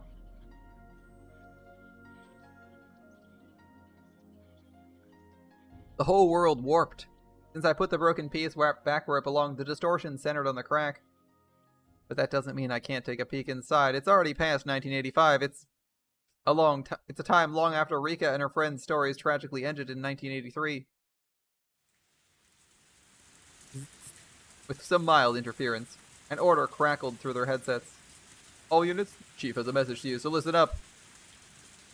Good work, everyone. The local police have given us 15 minutes to wrap this up, but I'm only giving you a few seconds. Don't let a single person escape. The main target's a diplomat. Don't let him suspect you're a cop, just grab him. Make sure you leave no injuries. It'll lead to problems if you do. They're dirtbags who hide in our diplomatic community to deal with the local gangsters. They launder money from drug dealers and force people into the sex trade to pay off high-interest debts. According to the local embassy, some of the victims are younger than teenagers. Shitbags. Normally this would be a simple case with the perpetrators being gangsters. But when the police found out a foreign diplomat was involved, things got more complicated all of a sudden. Diplomats have diplomatic immunity. The police can't arrest them, but they knew he's an important figure in the whole scheme, and there was no doubt he was the middleman between the foreign criminal organization and Japanese gangsters. They couldn't let him escape. It'd be easy to deport him, and that wouldn't solve anything. The police had asked the embassy for assistance, but they denied their request, and the case was put on a standstill at that point. And that's when they found out the organization was going to be selling the SDF's classified radar and missile technology secrets. The Public Safety Division then had to move on the premise to protect this classified government information. And today is the day that operation was set to go. Well, they aren't selling them to the US. 2 men, front stairs. 2 men underground entrance. 4 men back door. All suspects believed to be armed. 2 more than usual, huh? It'll take 2 seconds more for him. He never shows anyone mercy. Can you hear, Akasaka? You're on point. Be careful. Let's move. This is Akasaka. I copy. Let's go.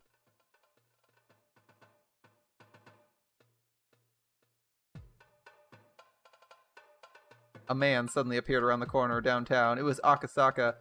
He displayed none of the naivety that he did when he first met Rika. When he got to the entrance of the underground club, a bouncer with a heavy foreign accent stopped him. This place, members only. You have a membership card? Akasaka pulled the card out after being asked. It was a card that was difficult to forge, so they could only get one. As the man on point, he's the one to receive it. The bouncer let Akasaka in after confirming he had a membership card. Akasaka passed the bouncer at the entrance. He's going down the stairs. Come on, Akasaka. At the bottom of the staircase, there was an overly decorated door like the ones you see at a high-class club. The venomous glow of the cocktail lights lit it up, silently warning everyone it was the entrance to a den of evil. Welcome. May I see your membership card? The guard at the entrance took the card and put it through the card reader on the wall. Beep. An error sound. Slight perspiration could be seen on Akasaka's forehead. The guard swiped it a couple more times more. Beep, beep, beep. Akasaka's having a problem. They changed the system? He's encountering trouble. We gotta change plans. Secure his safety The expression on the guard with him steadily grew dour. His right hand reached inside of his jacket, probably fingering his gun. Akasaka. Ding! The buzzer suddenly rang with a delightful tone, and the card reader flashed a green light. Immediately after that, the lock on the door opened. Thank you for waiting. Please head inside. That's an inconsistent... You know what that's like? That's like playing Among Us in that fucking card reader. And you just like, I've swiped this card reader 400 times. Swipe, swipe, swipe, swipe, ding. No, it's still erroring. And then you like say fuck it and it just... at like the last minute, 1 second before you get fucking murdered by someone behind you, you finally swipe it. You're like, are you fucking serious? I spent 2 minutes swiping this card to be murdered. If only it had only taken 10 seconds, I'd be still alive. Friggin' random game. Ah! RNG sucks. The guard pulled his hand out of his jacket and opened the heavy door. Loud music and flashing, colorful lights spilled out from inside. From within that, a well-dressed guard appeared to welcome Akasaka. At this moment, his first mission was accomplished. Having acted as the go signal for the remaining units, Akasaka was also in the dangerous position of being in enemy territory, all by himself. The door was the biggest obstacle for their ambush. The door locked automatically, so whenever it was closed, it was also sealed that way. It was a solid door and nearly impossible to open from the inside. Somebody had to not only open that door, but keep it open for several seconds for the raid to begin. Akasaka was the only one who could do it. Akasaka, entrance secured. Commence operation! The complex on the other side of the club was getting a new tenant, and there were 2 trucks parked in front of the building. Ooh, the perfect disguise, but of course it was just a disguise. The door to one of the trucks opened and several dozen plainclothes investigators jumped out. The same thing happened at the back. The ground level guards noticed this and began to draw their guns, but were taken down immediately by nearby investigators who had been pretending to be innocent bystanders. Several dozen investigators quickly went down the underground stairs. The narrow underground stairs were another obstacle to the operation. Everything would end up on the security camera. Their raid would become known in a few seconds. For that matter, a push on the security button would make it impossible for the lock to be opened from the outside. That's why he had to secure the door first before the ambush. The guards on both sides, so Akasaka noticed the loud footsteps coming down the stairs. The well-dressed guard realized something was wrong. The 3 guards shifted their attention from Akasaka to the stairs behind him, and as he sensed that attention shift, he took a quick, deep breath and stopped breathing entirely. The 2 guards standing beside him suddenly rose into the air in strange positions. What? Akasaka had determined his position relative to the 2 guards next to him, so he didn't need to check with his eyes. Akasaka revealing that he's got protagonist powers. Even so, his fists had been driven into their faces with such precise accuracy. His moves were well-trained ones, and they showed no mercy against evil. They were as destructive as armor-piercing ammunition. Akasaka stops time, instantly beating 2 people unconscious. Furthermore, he retracted his arms at the same speed he struck. Everything looked so strange in the flashing lights. The man who witnessed all this probably couldn't figure out what just happened. The 2 guards were in the air in strange positions, and the man who'd been standing in front of him was now crouching low. And then that frozen moment shattered. The well-dressed guard was smashed into the ceiling, and shortly into the ceiling? What the heck? How strong is Akasaka to punch someone into the ceiling. This guy's got some legit strength. Damn. For like a average build guy, he literally punched someone in the face so hard they hit the ceiling. Shortly afterwards, they came crashing down onto the floor, and later on, while slurping liquid food, he would desperately try to remember whether it was a fist or a leg that broke his jaw. He'd probably never quite recall it. Luckily, the way his body fell blocked the door, so Akasaka didn't need to hold it open. This is Akasaka, going in. Wait for your backup! Akasaka! The room was filled with loud music, but everyone already noticed the brouhaha at the entrance. Everyone get down! As soon as Akasaka bellowed his warning, screams filled the club. Most people immediately hit the floor as if trying to proclaim their innocence. Yeah, he's legit hit the gym, man. He's got some pretty strong... He's pretty fucking strong. All the guards reacted quickly to Akasaka, and in the middle of this, there were a few people trying to make their escape through the back alongside several guards. Akasaka restarted his breathing and stopped it once again, and then ran after them like a wolf. Unlike the last time we saw him, where he got his ass beat by like one guy. He jumped up on the table, smashing expensive bottles of alcohol and scattering glasses with ice cubes made from the icebergs of the Arctic.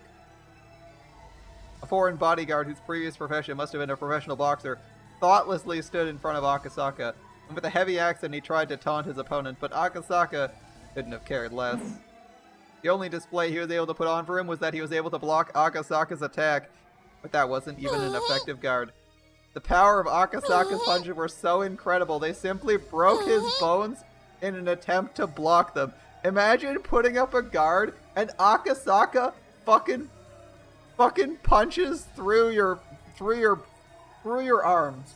You're a trained boxer, and someone punches through your hands.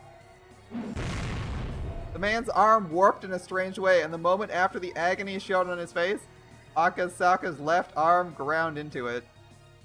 Akasaka, you see, is right-handed. That man should consider himself grateful he was able to get away with a mere orbital fracture.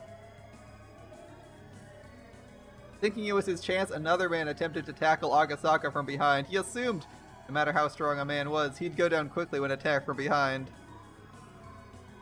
This is the Yakuza experience. Only we're playing as a police officer this time. He assumed as Akasaka was concentrating in front of him, he wouldn't be expecting an attack from behind to begin with. But that would be true only if he was just concentrating on his front. Indeed, the attacker was wrong, for Akasaka wasn't even thinking about the man before him. He knew exactly when and what was about to happen. The experience he'd built up until this day taught him that. His body, more than his mind, remembered the timing for when menaces to society like these would make their move from behind him. His attack continued fluidly from the left arm punch that he struck against the ex-boxer. His left arm retracted, and at the same time he arced his left leg around beautifully as it crashed into the man approaching him from behind. A dull sound signified his nose had been broken, but Akasaka already knew that. This man knows everything. He continued his motion and directed a decisive right blow to the side of his assailant's head. The man slammed into the wall and bounced off of it, rolling onto the floor. He took another breath. Jesus, Akasaka, you're a monster today. Under the glare of the dazzling club lights, the guards realized they were up against a demon. But they realized there was no way to take him down. The guards were being paid to deal with humans. Fighting demons wasn't in their job description. And at that moment, backup finally arrived. Or maybe finally isn't a suitable word. Everything that happened did in a matter of seconds. The time it took for Akasaka to take down those 5 guards was a span of 2 breaths. Jesus Christ, that's like 3 seconds. 3 seconds to take out 5 people, including 3 people at the entrance of a room and 2 people in the middle of a dance hall. Sweet Jesus. Put your hands above your head and get down on the floor. If you resist, we'll open fire. Thanks to Akasaka's furious action, the flow of events was already set. His intimidating first strike shattered the gang leader's will to run. They were all on the floor, but one began smiling. Shouldn't touch me. It'll lead to an international incident. Akasaka grabbed him by the collar and threw him against the concrete wall. Aren't you a policeman? I'm diplomatic immunity. I'm a diplomat. Good for you. So how much did you get paid? This'll be an incident. I'll be calling the embassy. With a dragon-like roar, his right fist pounded the wall next to his head.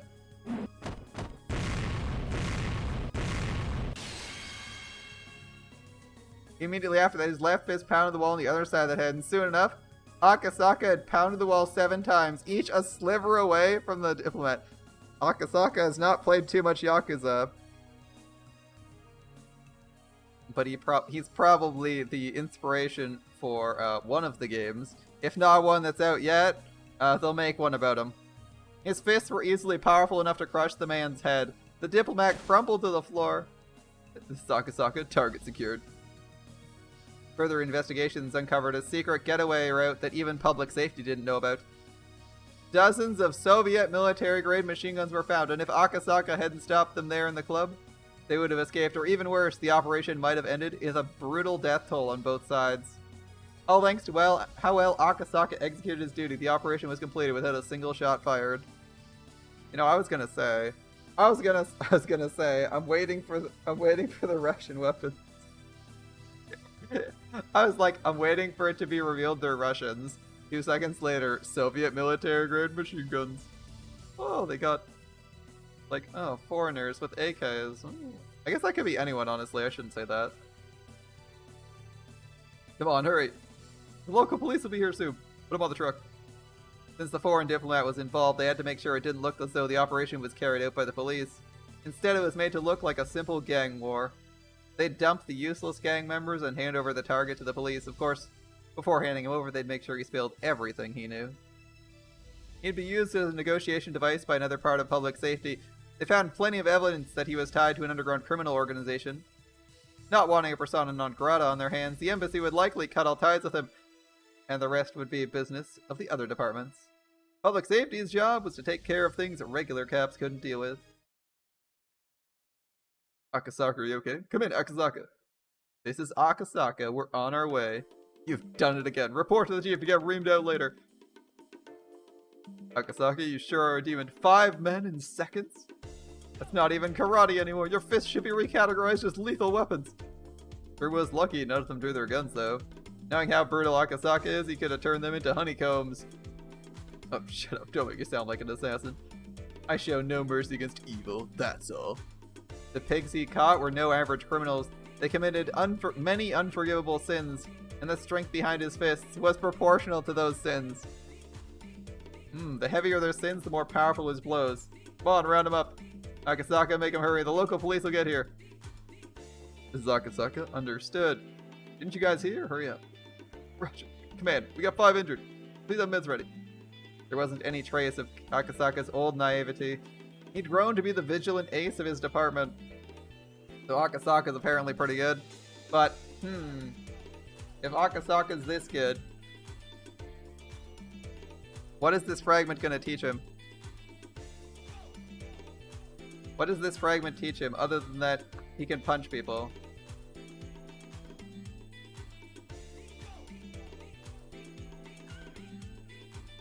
What does this fragment give us other than Akasaka punching people? Akasaka was training inside a dark dojo filled with the smell of sweat and mold. The dojo was located in the middle of downtown in a small building. It wasn't big, and they weren't well equipped either. It didn't look like a dojo where a person as skilled as Akasaka would train. Dude, everyone knows that the random dumps of a dojo have the best fighters. That's where all the protagonists train.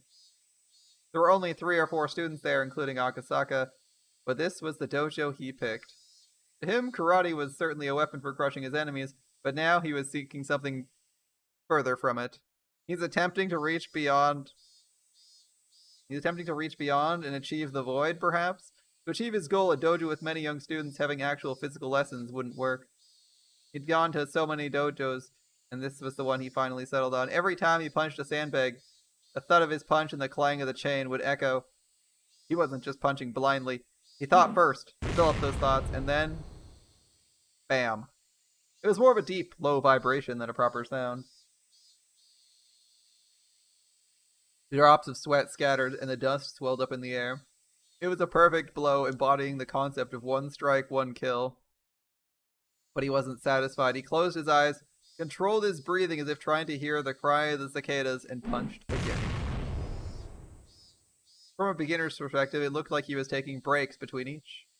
The other students training on their own would glance over and sense a fearsome respect at his focused blows. Heard he works at the police department. Really? Someone like him's an officer. I don't want to do anything bad. Still, his concentration sure is amazing. He never gets tired. On his days off, Akasaka came to the dojo in the early morning, and he silently trained all day. His training was no longer physical but mental. The other students were aware his continuous concentration was the secret of his strength. However, that was easier said than done. As long as one lives, they're bound by ties and idle thoughts. For a person to submit his will into a singular focus is more like trying to attain enlightenment than something in the realm of martial arts. I said he was going beyond martial arts. Man tried many methods to achieve such enlightenment, and what we've learned is there's no one way to reach it, and the path one takes can reach it if mastered. Karate is what Akasaka chose. Karate. The rumors say his wife is dead. Supposedly he does karate to forget about that. Really? That's different from what I heard. I heard he couldn't save a girl on the job, leading him to realize his weakness, or something like that. I can hear you. Quit talking about other people and train. Sir! There was a small beeping noise. Somebody's watch was letting them know it was noon. Akasaka, we're getting some lunch. Can we get you something too? Sure. I don't care what you get. Thanks. Akasaka was more pleased to be alone in the dojo than have anyone bring him lunch. When they left, silence filled the building. Focus dissipated. They were talking about me. If that happened because that bit of small talk, that meant he had more training to do. He had to train harder if he wanted to achieve enlightenment. He focused again and started to punch the sandbag, but the sound was a lot lighter than before. Obviously, the strength in his fists was no longer there, and realizing he needed a break, he pulled out a towel from his bag and sat down. Guess he should have gone with him to get lunch anyway. The sound of the cicadas soaked into his body, and the windows were open, but there was no breeze coming in. But he could feel the cool air, if just a little. Yeah, he wants to be Li Shuen 2.0. Just as they said, the reason he started karate was because of Yuki's death. Of course, losing against the suspect in that kidnapping incident was one reason too, but more than that, the pain from Yuki's death was what made him start. She fell down the stairs at the hospital and died while he was on a business trip in Shishibone. He couldn't get rid of the depression, so he started learning karate. But in June 1983, when the Great Disaster occurred, he realized something important. A girl had predicted Yuki's death, and in return, she wanted him to help her. Yuki's death was an accident. He could have told himself there was nothing he could have done, but as for the girl, Rika Furude's death was different. She knew about her death 5 years prior. When the disaster occurred, he remembered Uishi and called him to make sure he was okay. And then he found out about everything. When he was caught up, he fell into despair. Rika was the turning point in his life. If he believed what she predicted and did something about it, maybe Yuki wouldn't have had to fall down the stairs. He took the oath to serve the public as an officer, yet he didn't even notice the plea for help from a little girl. He shoved aside a conspiracy surrounding her until it was too late. He had 5 years to do something, but he didn't do anything, and she died. Visiting Hinamizawa for the kidnapping case of the grandson was the turning point in his life. If only he'd listened to what she said. Yuki never would have died, and he could have been there to help Rika. Those two things continued to haunt him. The investigation into the mysterious deaths in Hinamizawa that he heard about from Uishi was put on indefinite hiatus because of the disaster, but it was apparent to both of them there was a conspiracy behind it all. To challenge such things, he needed all the strength and experience he could muster. He was devoting himself to gain the strength, but it was too late. Everything had already ended. While he was stuck in this dilemma, the dojo instructor admonished him. There's nothing one can do about what's done. In that case, the only thing he can do is train, so that if the same thing happens, he'll be able to save a person in need. But it's all too late. Everything is over. Yuki died in the accident, Hinamizawa was destroyed in the gas disaster, and Rika was murdered as her intestines were ripped out while she was still alive. Shit. I was too obsessed with Yuki's death. I couldn't hear the girl's pleas for help, but if I'd listened, I could have prevented Yuki's death too.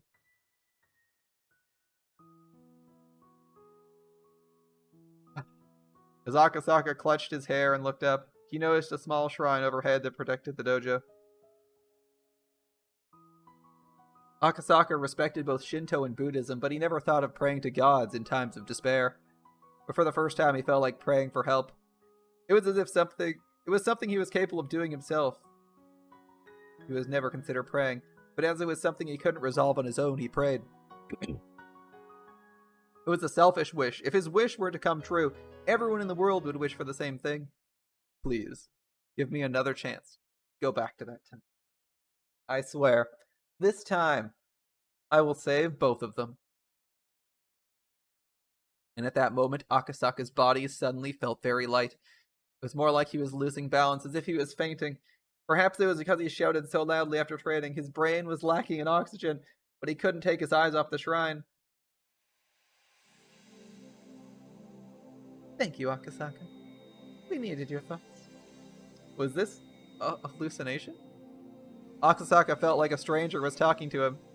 Isaka, you must wish for a miracle, and you must wish for a miracle too. Otherwise, a miracle will never occur. Unless everyone wishes for a miracle, it won't happen. Unless both sides reach out, their hands won't meet in the middle.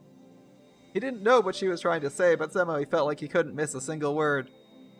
This is where Akasaka gets isekai'd back to 5 years. He felt like it was something very important. Akasaka, if you wish for it, I'll grant you this miracle. And it'll be a miracle for us too. Joining these broken fragments will give us the chance to create a greater fragment. Your resolve on its own may greatly influence everyone's fate and intentions. Can you turn back time to that day? I can't do that. The only thing I can do is let you notice. To let you notice things you can't learn from one fragment, you can learn from others. So all you must do is return this broken fragment to where it belongs. That is a big miracle itself, although you probably won't even notice it. Thank you, Akasaka. Thank you for remembering me. I don't even know how much time I've spent asking you for help, but finally it reached you. So I'll say it one more time. Please help me. No. Please help us.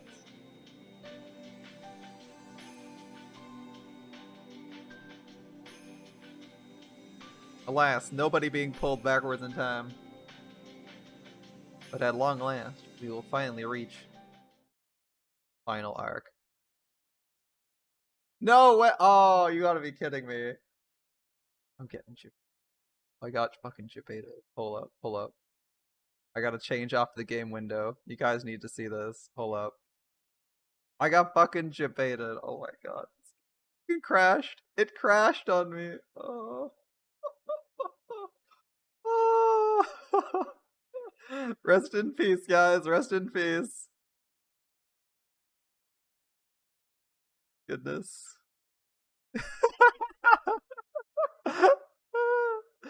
We crashed, boys. We crashed. Alright, give me a second.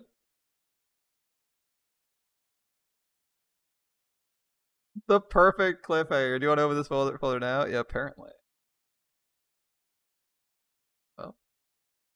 The game crashed. So, I got good news and bad news. The good news is, we were unironically not going any further tonight. So that's actually a good cliffhanger to end on, and the worst kind. So I'm a little bit sorry about that. That's the good news. We weren't going any further, so we didn't actually see. The bad news is we won't be going any further.